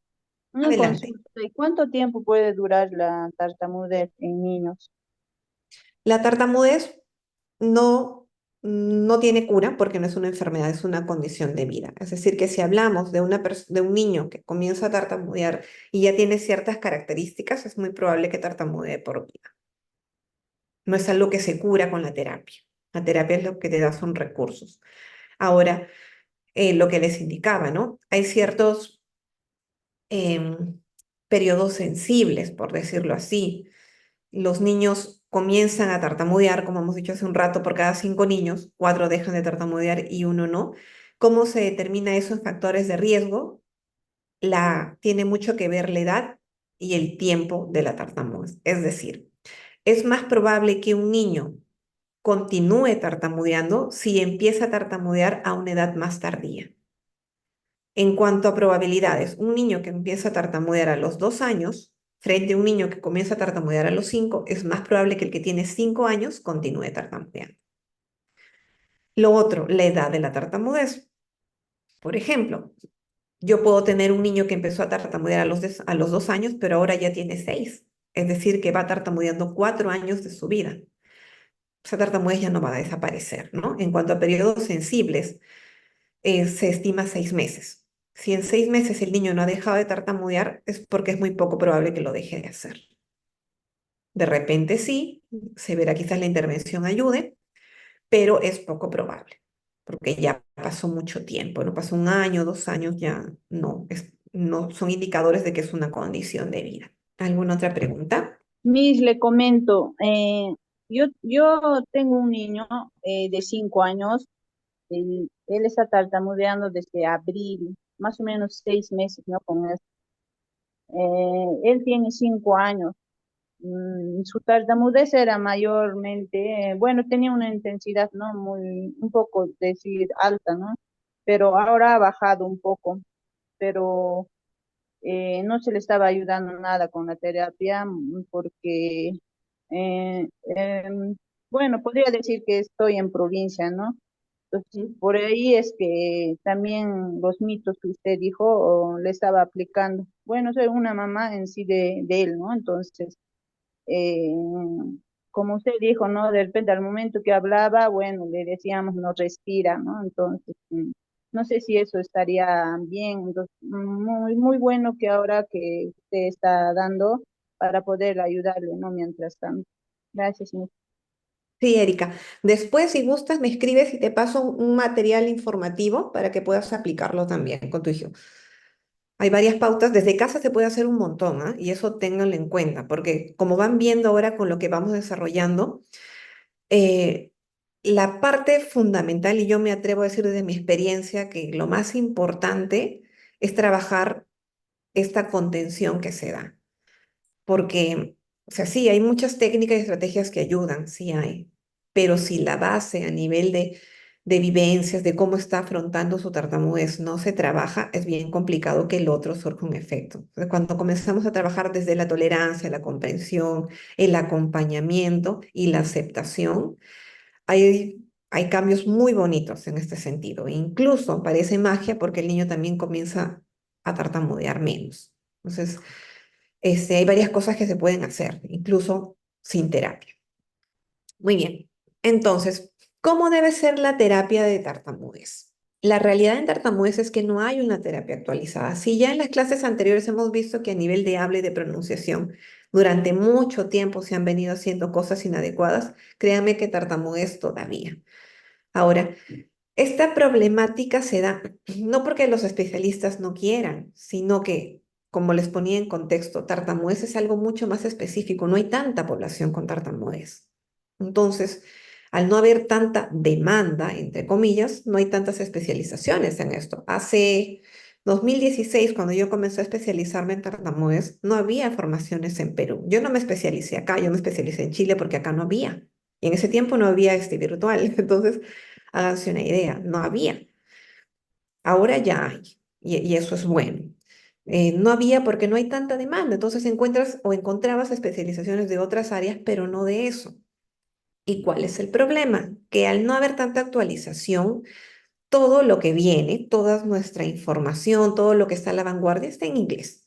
Y si no tienes acceso al inglés, te quedas con lo que está en español. Entonces, toda la información en español era de 1970 y hasta el día de hoy en tartamudez todavía hay muchas personas que no están actualizados. ¿Por qué? Por ese límite de la barrera. O sea, no es porque el profesional no quiera, sino que muchas veces no hay los recursos. No hay ni la información ni los recursos para llegar a la información. Entonces, ha habido una brecha, una pared muy grande en esta área. Ahora ya hay, cada vez hay mucho más. Ese es uno, ¿no? Y lo otro, como les indicaba, es el tamaño de la población. Eso hace que quizás no haya tanto como cuando encuentras en autismo. De pronto encuentras mucha oferta. Ese era uno de los inconvenientes. Y por eso es que hasta el día de hoy la terapia no se lleva bien. La terapia actualmente, una persona que no está actualizada o no está especializada, ojo también, como les dije al inicio, para trabajar tartamudez no basta con ser terapeuta del lenguaje, tienes que especializarte en tartamudez. Entonces, esto hace que hasta el día de hoy la terapia esté centrada en que la persona se le enseñe técnicas y estrategias para que no tartamudee tanto. Pero si esto no se lleva en conjunto con los aspectos que hemos mencionado de calidad de vida, de reconocimiento de las emociones, no hay mucho efecto. Ves una persona que conoce muchas técnicas y muchas estrategias que las puede utilizar dentro de la terapia o en algún lugar, pero cuando tiene que ir a dar una exposición, ninguna técnica le sale, ninguna técnica le funciona. Cuando tiene que hablar por teléfono, se bloquea terrible. Cuando tiene que hablar con una persona nueva, se le complica muchísimo. Eso es porque no se están trabajando las dos áreas que hemos visto. Hemos visto que hay un aspecto no visible, ¿verdad? Y un aspecto no visible. Hay que trabajar los dos para poder ver avances, ¿verdad? Poder ver que la terapia está funcionando y está siendo adecuada. Ahora, ¿cómo debe ser la terapia? Entonces vamos a centrar información un poco en esto. Lo que les decía, las técnicas no son el eje de la intervención y no deberían ser. Las técnicas de habla no son malas. apoyan, pero no tiene que ser la columna vertebral de la terapia. Si no, esa persona va a tener un tope. Basar la terapia en personas con tartamudez y su experiencia. No hay manuales ni técnicas de terapia. Se van a ir haciendo los ajustes en función a lo que cada persona vivencia, lo que cada persona presente.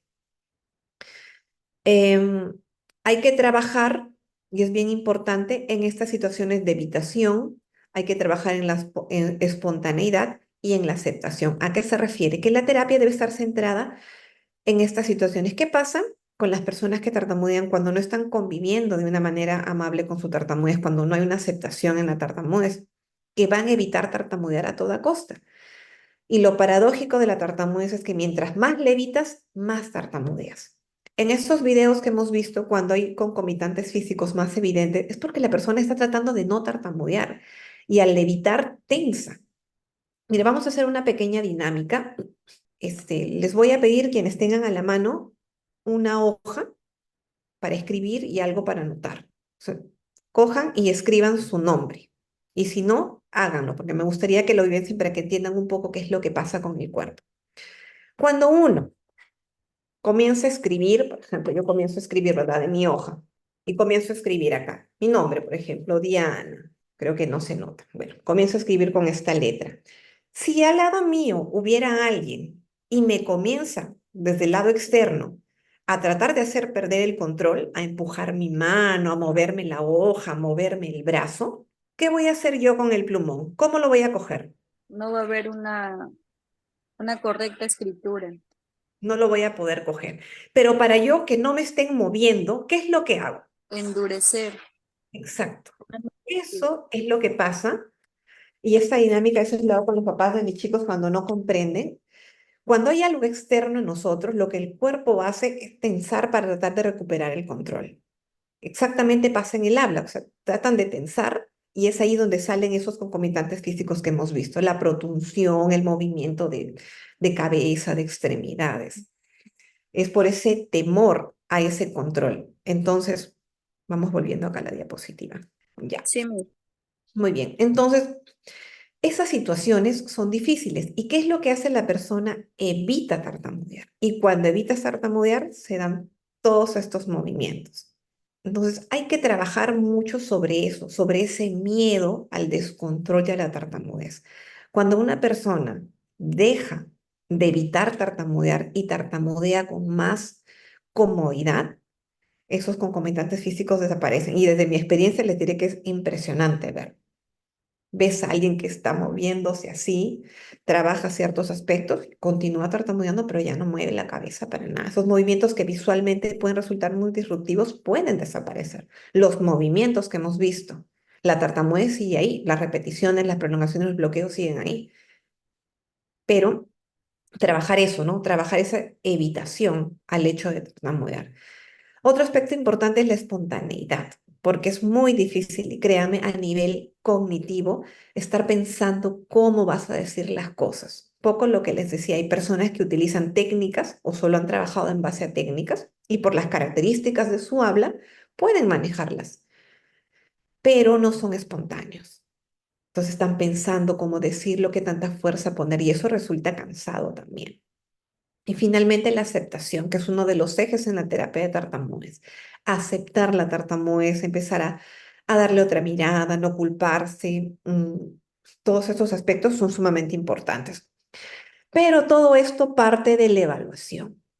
Y la evaluación tiene que ser multidimensional. No solamente medir la parte motora que vimos, ¿no? No solo identificar cuando hay prolongaciones, repeticiones y bloqueos ni en qué porcentaje está en el habla, como vimos con el SSI-4, sino también evaluar los aspectos a nivel conductual, de las emociones, sentimientos, de cómo afecta la calidad de vida. Cuando hacemos una buena evaluación de esos dos aspectos, y cuando la terapia está centrada en todos los aspectos, vamos a ver que realmente hay cambios muy importantes. O sea, la persona comienza a sentirse cómodo, deja de evitar situaciones y curiosamente el habla también se vuelve más fluente. Ahora, ¿cuáles son los tipos de intervención?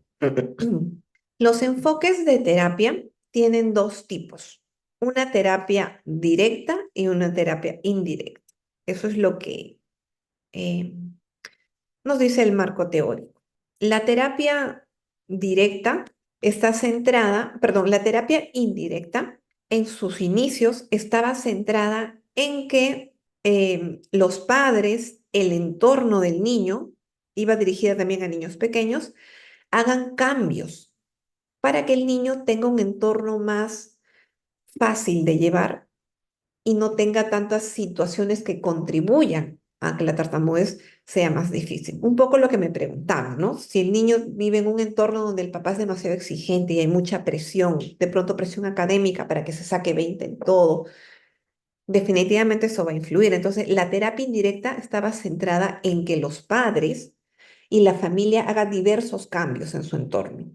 Al niño no se le decía nada. Ahora, ¿por qué no se le decía nada? Porque cuando hablamos de los años donde empezó esto que hemos visto allí, se pensaba que si al niño tú le hacías notar su tartamudez, se iba a dar cuenta que es una persona con tartamudez y ya ahí quedaba. La tartamudez no iba a desaparecer. Por eso se hacía una terapia indirecta, que en realidad no es así. Ya luego una terapia directa iba dirigida a niños grandes o personas más grandes, donde ya se le decía directamente a esa persona, la persona con tartamudez, qué hacer con su habla para que hable con más facilidad. Y se centraba muchas veces en técnicas y estrategias. Y durante mucho tiempo se han venido dando estas dos terapias. Si era niño, le hacían al papá que el papá hable lento, para que el niño aprenda a hablar lento y sea menos probable que tartamudee. Pero al niño no le decían nada. Si era más grande, un niño grande o era un adulto, hacían terapia directa, solamente técnicas y estrategias. Se separaban. Ahora, actualmente ya no hablamos de una terapia directa e indirecta. Hablamos de una terapia que puede ser más directa, porque voy a abordar ambos aspectos, pero de pronto mi incidencia está más en el tipo directo, o una terapia que es menos directa. Ya no es solamente netamente directa e indirecta, sino que predomina más una que otra. En la terapia indirecta, la intervención, como les mencioné, estaba centrada en los padres, en la familia, ¿no? ¿Qué es lo que se busca? Identificar cuáles son los estresores comunicativos, porque el entorno juega un papel muy importante aquí. Acá, por ejemplo, consiste en entender qué pasa en el entorno del niño, hay que conocer eso, conocer también las diferencias entre los tipos de disfluencias en las estrategias que promueven la fluidez del habla, ¿no? ¿Qué se utilizaba como estrategias? Un habla fácil. Un habla fácil es un habla un poco más pausada. Se buscaba también limitar la competencia comunicativa, ahorita vamos a ver más adelante qué es eso, y modelar la forma de habla.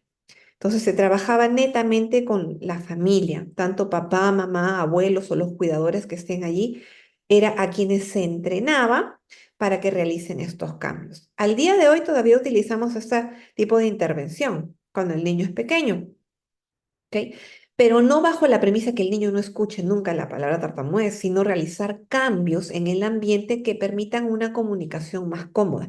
Porque esto pasa en todo contexto, ¿ah? Niño que tartamudee o niño que no tartamudee frente a un entorno estresante, cualquier situación no tan positiva se va a intensificar. Eso es un hecho. Entonces, bajo esa premisa, en lo que se habla se trata de identificar los estresores comunicativos para que el niño se comunique con más comodidad, no tenga una dificultad adicional, y en estrategias que promuevan la fluidez del habla. En este punto es importante trabajar con la familia y enseñar a realizar los ajustes necesarios en su interacción, ya que el niño se desarrolla y pasa más tiempo en casa que con nosotros, con los terapeutas. Ese también es un punto de por qué se hace intervención centrada en los padres cuando los niños son pequeños. Finalmente, en terapia pueden pasar 45 minutos, ¿verdad? O si lleva 2 veces por semana, 90 minutos en la semana frente a la cantidad de horas que pasa con la familia, definitivamente hay que ayudar y entrenar a la familia en estos aspectos. Ahora, ¿cuáles son los factores estresantes que debemos ayudar a la familia a identificar para realizar cambios? Uno, la velocidad del habla del entorno. Frente a una velocidad acelerada, tendemos a hacer cierta presión en la comunicación. Si yo les hablo rápido, ustedes van a tener la tendencia a hablar rápido también y eso puede influir en el habla. Entonces, sí se busca ser conscientes de tu velocidad de habla para disminuirla. Hay que ser también realistas. Antes, ¿ok? Bueno, algunas personas toman la consideración de pedirle a los papás que hablen más pausado, que hablen largo. Dicen que tenemos que hablar así todo el tiempo para reducir el factor estresante de la comunicación. Pero siendo realistas, esto no se puede llevar a cabo. Uno no puede hablar pausado todo el tiempo. Quizás podemos establecer ciertos momentos de más calma donde bajar la velocidad del habla, pero no es algo que se pueda sostener todo el día. No es viable. Entonces, ¿qué recomiendo yo? Que el adulto disminuya su velocidad de habla principalmente cuando ve que su hijo, ¿no? o hija está tartamudeando más. Si ves que tu hijo te está contando algo, están conversando y de pronto el niño en la emoción de cortante las cosas comienza a tartamudear más, tú como adulto disminuyes la velocidad de tu habla para darle la señal de que no tiene por qué apresurarse, pero no se le dice nada. O sea, no le dices al niño habla más despacio, nada, solamente tú como adulto, para transmitir esa calma que quieres, disminuyes la velocidad de tu habla. Entonces, tiene un impacto positivo. ¿Qué más? Pausas entre los turnos. Las pausas también, que pueden parecer una cosa tan simple, son un apoyo bien grande en el habla. El establecer pausas entre una idea y otra da tiempo al niño a que establezca su discurso. Ahora que hemos hablado, por ejemplo, y hemos conocido lo que son los bloqueos. ¿Qué pasa si me pongo en el contexto de que yo le hago una pregunta a una persona que tartamudea y le digo, ¿cómo te llamas? Si yo no hago una pausa y no le doy un tiempo y la persona está en un bloqueo, va a ser difícil para esa persona poder salir porque siente la presión de que, ¿cómo te llamas? Dime, te he dicho. Estoy haciendo una pregunta tras otra. Pero si yo frente a las preguntas establezco una pausa, hablando de niños, ya recibe el mensaje de que tiene un tiempo para responder y que se le va a esperar y que no tiene por qué apurarse, porque mientras más rápido hablamos y más nos apuramos, perdemos el control del habla. Entonces hay más incidencia, más probabilidad de tartamudear. Tiempo que se da para procesar lo que otros dicen también, ¿no? Cuando son pequeñitos, a veces le decimos una cosa tras otra. En especial en estas dinámicas, cuando pido a los papás, por ejemplo, que jueguen con sus hijos en consulta para ver esa dinámica comunicativa y comienzan, ¿no? ¿Y qué es esto? ¿Y de qué color es? ¿De qué tamaño? ¿Cómo se llama? Comienzan a decir una cosa tras otra y no le dan tiempo al niño de responder a una de las preguntas. Ya se llenó la cabecita con 3, 4 preguntas por cuál empiezo a responder. O sea, eso es estrés comunicativo, por ejemplo. Hay que tener en consideración eso. La competencia por la toma de turnos, y eso para quienes son maestros en el salón. Si tienen en aula un niño que tartamudea y hay 39 niños más, tengan en cuenta que, por ejemplo, es hacer una pregunta y preguntar quién quiere responder y que todos estén levantando la mano. Para el niño que tartamudea es un estrés comunicativo. ¿Qué sugerencia se da si tienes en aula un niño que tartamudea? Empieza a pedirle a él la palabra. O si de pronto, no sé, vas a hacer preguntas, le dices, ¿te gustaría responder la primera pregunta? Y ya lo anticipas, ¿no? Luego, la percepción que recibe el niño que debe apurarse. Eso está relacionado con el habla rápido, ¿no? Y no solamente con lo que yo digo de ya habla más rápido, sino las actitudes que tengo. El niño está tartamudeando y yo estoy poniendo mi cara de angustia, de nervios. No hay que aprender a manejar eso. Si no estoy familiarizado, no estoy acostumbrado, pues aprendo. Obsérvense cómo reaccionan, qué están sintiendo ustedes como adultos en ese momento. Me estoy angustiándose. Reflexionen, no hay por qué.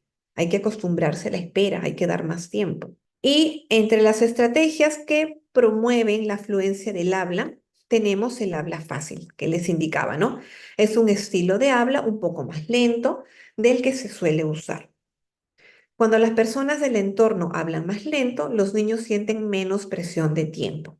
Reduce la sensación de que debe apurarse para hablar. Pero siempre esta habla que es un poco más pausada debe darse dentro de ciertos parámetros. Debe ser natural, Tampoco alarguemos tanto que suene antinatural, que no sea robótica o monótona, ni exageradamente lenta. O sea, tiene que ser lenta, tiene que ser fácil dentro de la naturalidad. Limitar la competencia comunicativa. Evitar competir por el turno en la conversación para disminuir las interrupciones de habla del niño. Limitar la competencia comunicativa requiere que todos estemos organizados y que haya colaboración de todo el entorno. Cuando hablo de todos, si en casa, que estén alineados papá, mamá y hermanitos, porque cuando hay hermanos hay mucha competencia por hablar. Y si estamos en el salón, llegar a acuerdos a nivel de aula, ¿no? Que todos sepan que hay un acuerdo. Hay que asegurarnos que todos tengan un turno para hablar y no se espera limitar esta competencia verbal todo el tiempo, porque siempre va a estar presente, pero principalmente quizás en esos momentos. Si tienen, como les mencionaba también hace un rato, si tienen en aula un niño que tartamudea y justo hay un momento, no sé, donde ves que todos quieren hablar o todos quieren compartir algo y ese niño justo ahí se atracó y no puede salir de la disfluencia, entonces, ¿no? Espérate un ratito, va a hablar primero José. Y José le das el turno para que pueda salir de eso, porque si le das el turno al final, José se va a poner más ansioso, pues no se va a llenar de emociones y su habla se va a poner un poco más difícil para él. Reducir la presión comunicativa. Evitar entablar la conversación en base a preguntas, de manera rápida y una tras otra. Los niños aprenden que ante una pregunta rápida hay que responder rápido. Estamos evitando precisamente esto. En ese sentido, ¿qué nos puede ayudar? Comentar más que preguntar. Es distinto que yo llegue al colegio a recoger a mi hijito de inicial y decirle, ¿y qué has hecho hoy? ¿Te comiste toda tu lonchera? ¿Cómo te has portado? Es diferente que yo llegue yo comente y le diga de pronto, hoy día he comido una manzana y un yogur. Te quedas callado, hiciste un comentario. Un comentario es una invitación tácita a armar una conversación, pero no hay una exigencia. Cuando yo hago una pregunta, hay una presión comunicativa de responder, pero cuando hago un comentario, no. Hago el comentario y me quedo callado. Pero sí es muy probable que el otro lado te haga un comentario también. De pronto te dice, yo comí toda mi lonchera, mamá. Ya comienzas a entablar una conversación, pero fuera de la presión comunicativa. También es importante no querer llenar todos los momentos de silencio con habla. Hay que acostumbrarnos también un poquito a los momentos del silencio. Ahora, no por eso los padres tienen que eliminar las preguntas en su forma de interactuar. O sea, no por eso vamos a dejar de hacer preguntas. Sí las hacemos, pero hay que tomar ciertas consideraciones. Hay que ver en qué momento quizás una pregunta no es tan adecuada, es más adecuado un comentario. Y si las realizo, hacer las preguntas una por vez. No lanzar 2 o 3 preguntas en simultáneo. Hago una pregunta, espero que responda y luego hago otra y así continúo. Por ejemplo, acá tenemos, ¿no? ¿Qué hiciste hoy en el colegio? Cuéntame qué hiciste en el recreo. Es diferente, miren. ¿Cómo abordo esta primera pregunta que está en negro? ¿Qué hiciste en el colegio frente a cuéntame qué hiciste en el recreo? ¿Cuál es la diferencia? ¿Qué notan acá? Exacto, Paul. La primera es muy general, o sea, le doy un sinfín de posibilidades, ¿verdad? Si es niño pequeño, frente a la segunda que es más específica, estoy reduciendo las posibilidades de lo que me tiene que decir. Y exacto, la segunda es más fácil de responder. Entonces, no es que voy a eliminar las preguntas, pero sí puedo empezar a tener un abordaje distinto y comenzar a pensar mis preguntas. Si se van dando cuenta, el abordaje en tartamudez es diferente al resto del lenguaje, es totalmente distinto. Implica mucho análisis de la comunicación, hay que ser un buen comunicador, empezar a examinar cosas diferentes en el habla. Y acá, dime una cosa que hayas hecho en el cole, ¿no? Otra es, te cuento que hoy tuve tiempo libre y me puse a jugar en el celular.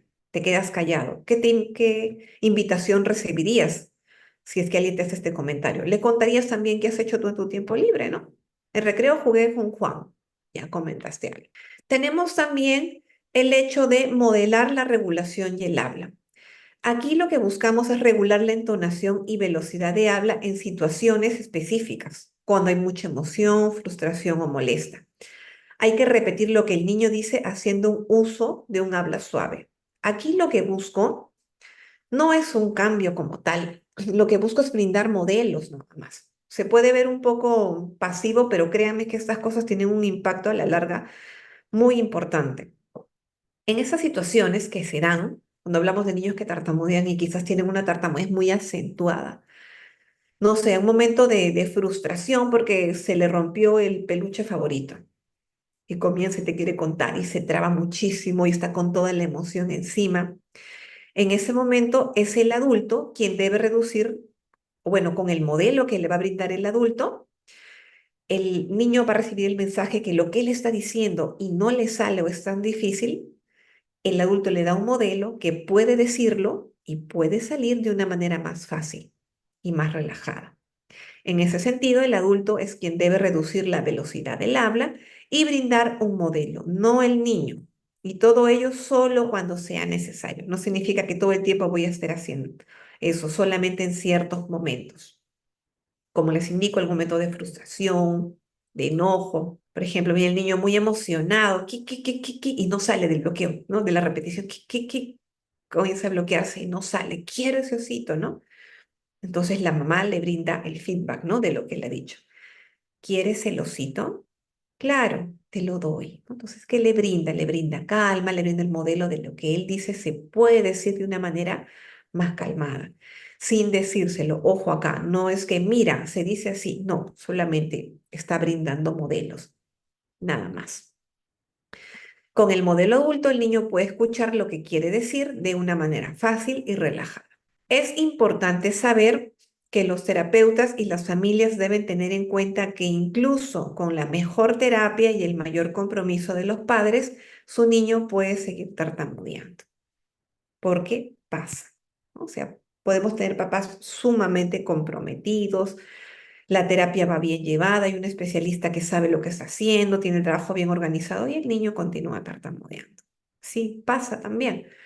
Pero hay diferencias grandísimas. Vas a ver un niño que no siente vergüenza de su tartamudez, vas a ver un niño que tartamudea pero está empoderado, pide la palabra en el salón, su tartamudez no es disruptiva, su tartamudez no le limita, comienza a dar sus opiniones, no se siente menos y va estableciendo las bases para un autoconcepto positivo.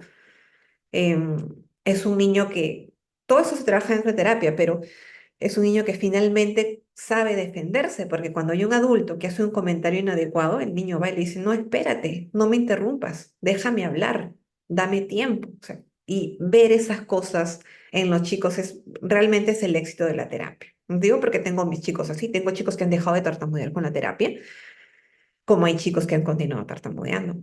Pero el éxito de la terapia es eso, ver esos cambios, ver que el niño le dice al profesor y educa a su maestro.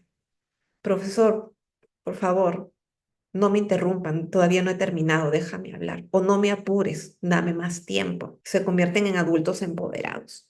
Y una intervención más directa cuando la consideramos, todo lo que hemos visto, la primera parte corresponde a una intervención menos directa en edades más tempranas. Cuando vemos que hay un niño que sigue tartamudeando, cuando vemos que hay un alto nivel de preocupación de parte del niño del entorno o una familia que no tiene el tiempo para trabajar ni la disposición para hacer estos cambios, comenzamos a trabajar en una terapia más directa, donde se utilizan ciertas estrategias.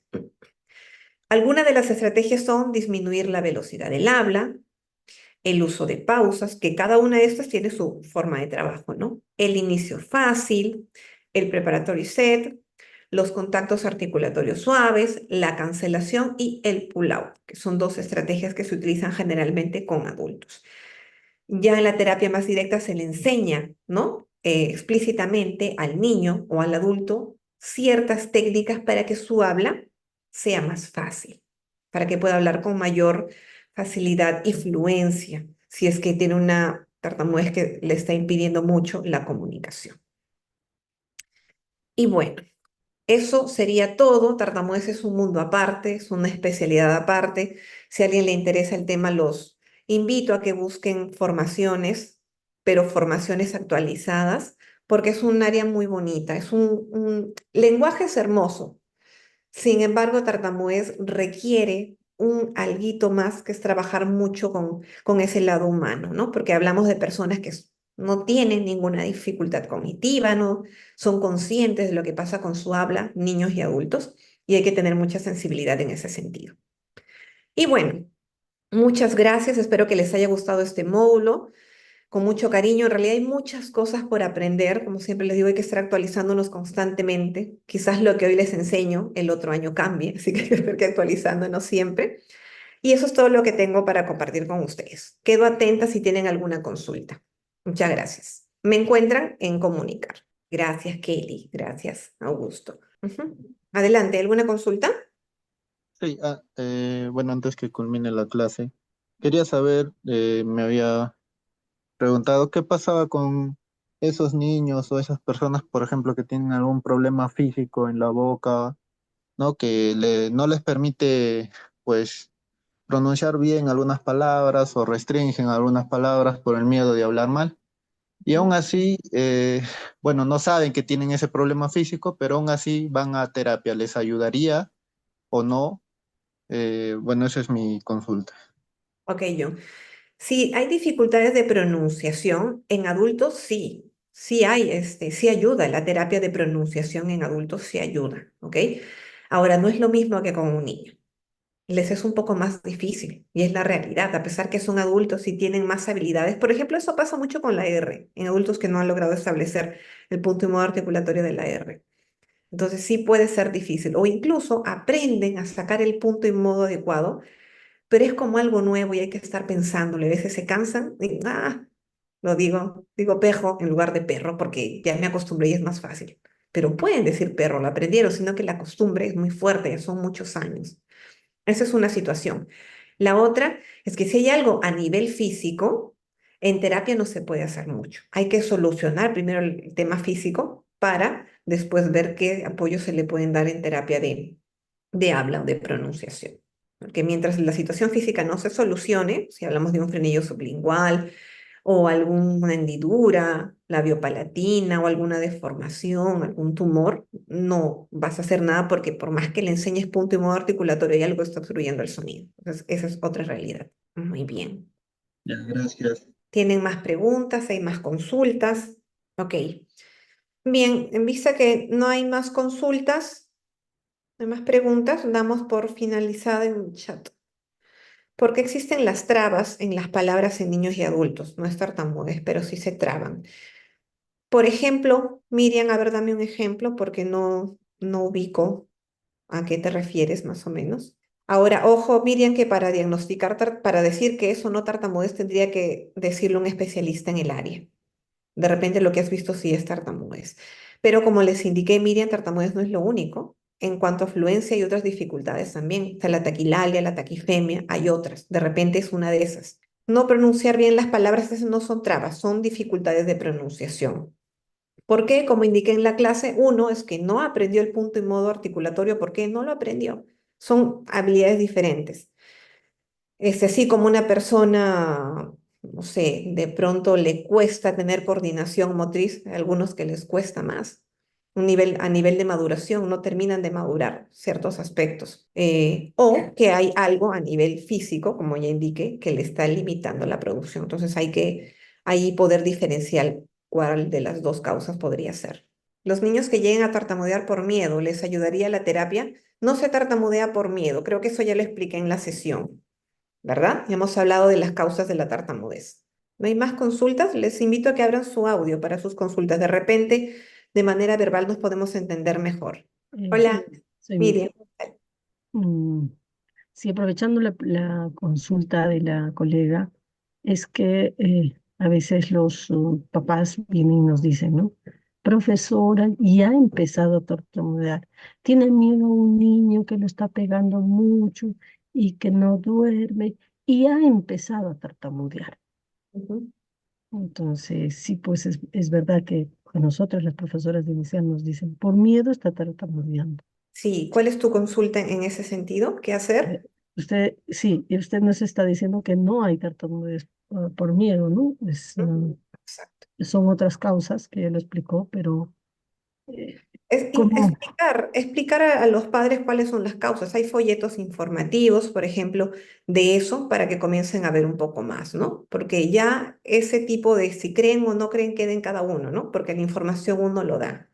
Ahora ya queda en cada quien cómo tomas la información o cómo comienzas a investigar un poco más, ¿no? A veces pasa también con el autismo, ¿no? Hay muchos mitos alrededor. Tú le explicas al papá, pero si el papá no tiene la disposición a aceptar la información que un especialista le está dando, pues no hay mucho que se pueda hacer tampoco. Pero lo que siempre tenemos que hacer nosotros es entregar la información y ya los papás ven cómo la toman, pues en ese sentido. muchas gracias. Una consulta más. Hay un niño que, si bien es cierto, yo entiendo que es el engreimiento, puede ser, ¿no?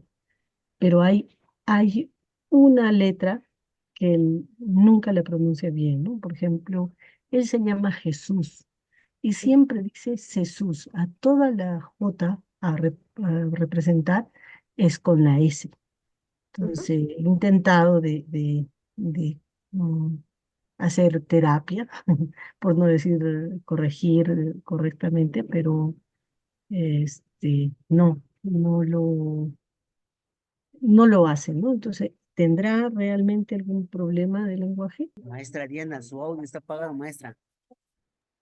Gracias, no me había dado cuenta. Sí, Sí, te decía este, que hay que evaluar para ver cómo se le dé el apoyo, porque sí, es muy probable que sea una dificultad de lenguaje, es lo más probable. Ahora hay que ver cómo están sus habilidades a nivel de discriminación auditiva, hay que ver si aprendió o no el punto y modo articulatorio, hay que ver si hay un patrón de error, si realmente siempre cambia un sonido por otro, qué procesos de simplificación fonológica puede presentar, es el único sonido o hay otros. Entonces, hay muchos aspectos para valorar, para saber qué hacer. Por eso es que las evaluaciones se realizan. No es fácil decir, mira, haz esto, el otro, si es que uno no ha evaluado o no tiene el informe de evaluación del niño. O sea, hay que ver, examinar todo eso, ¿no? Sobre todo, si hablamos de estos aspectos, de que cambia un sonido por otro, valorar bastante todo el aspecto fonológico. Allí vamos a tener una idea de qué apoyo darle o qué puede estar pasando, qué habilidad es la que está disminuida o todavía no está madura. Felizmente está grabado todo. Muchas gracias. Buenas tardes, maestra. Una pregunta. Tenía dudas sobre cómo podría ser la intervención en un niño que tiene TEL y sospecha de autismo nivel 1 y cómo podría primero trabajarse a nivel morfosintáctico porque tiene dificultades en distinguir tiempos verbales o en cuanto a pronunciación porque tiene 9 años y todavía no dice la doble R, ¿no? La rótica vibrante. Puedes trabajar los dos en paralelo. Empieza en la sesión con objetivos, dependiendo de sus habilidades, un par de objetivos de cada componente. O sea, se pueden tranquilamente trabajar de manera paralela, sobre todo por la edad. O sea, las dos cosas tienen que empezar a trabajarse. Muy bien. Bueno, damos por cerrada la sesión. Estamos también llegando a casi 6:10. Muchas gracias a todos por su disposición, por su paciencia y espero que nos encontremos más adelante. Así que gracias y damos por finalizado este módulo. Buenas tardes. Buenas noches ya. Chao, chao. Buenas noches, Gracias. maestra.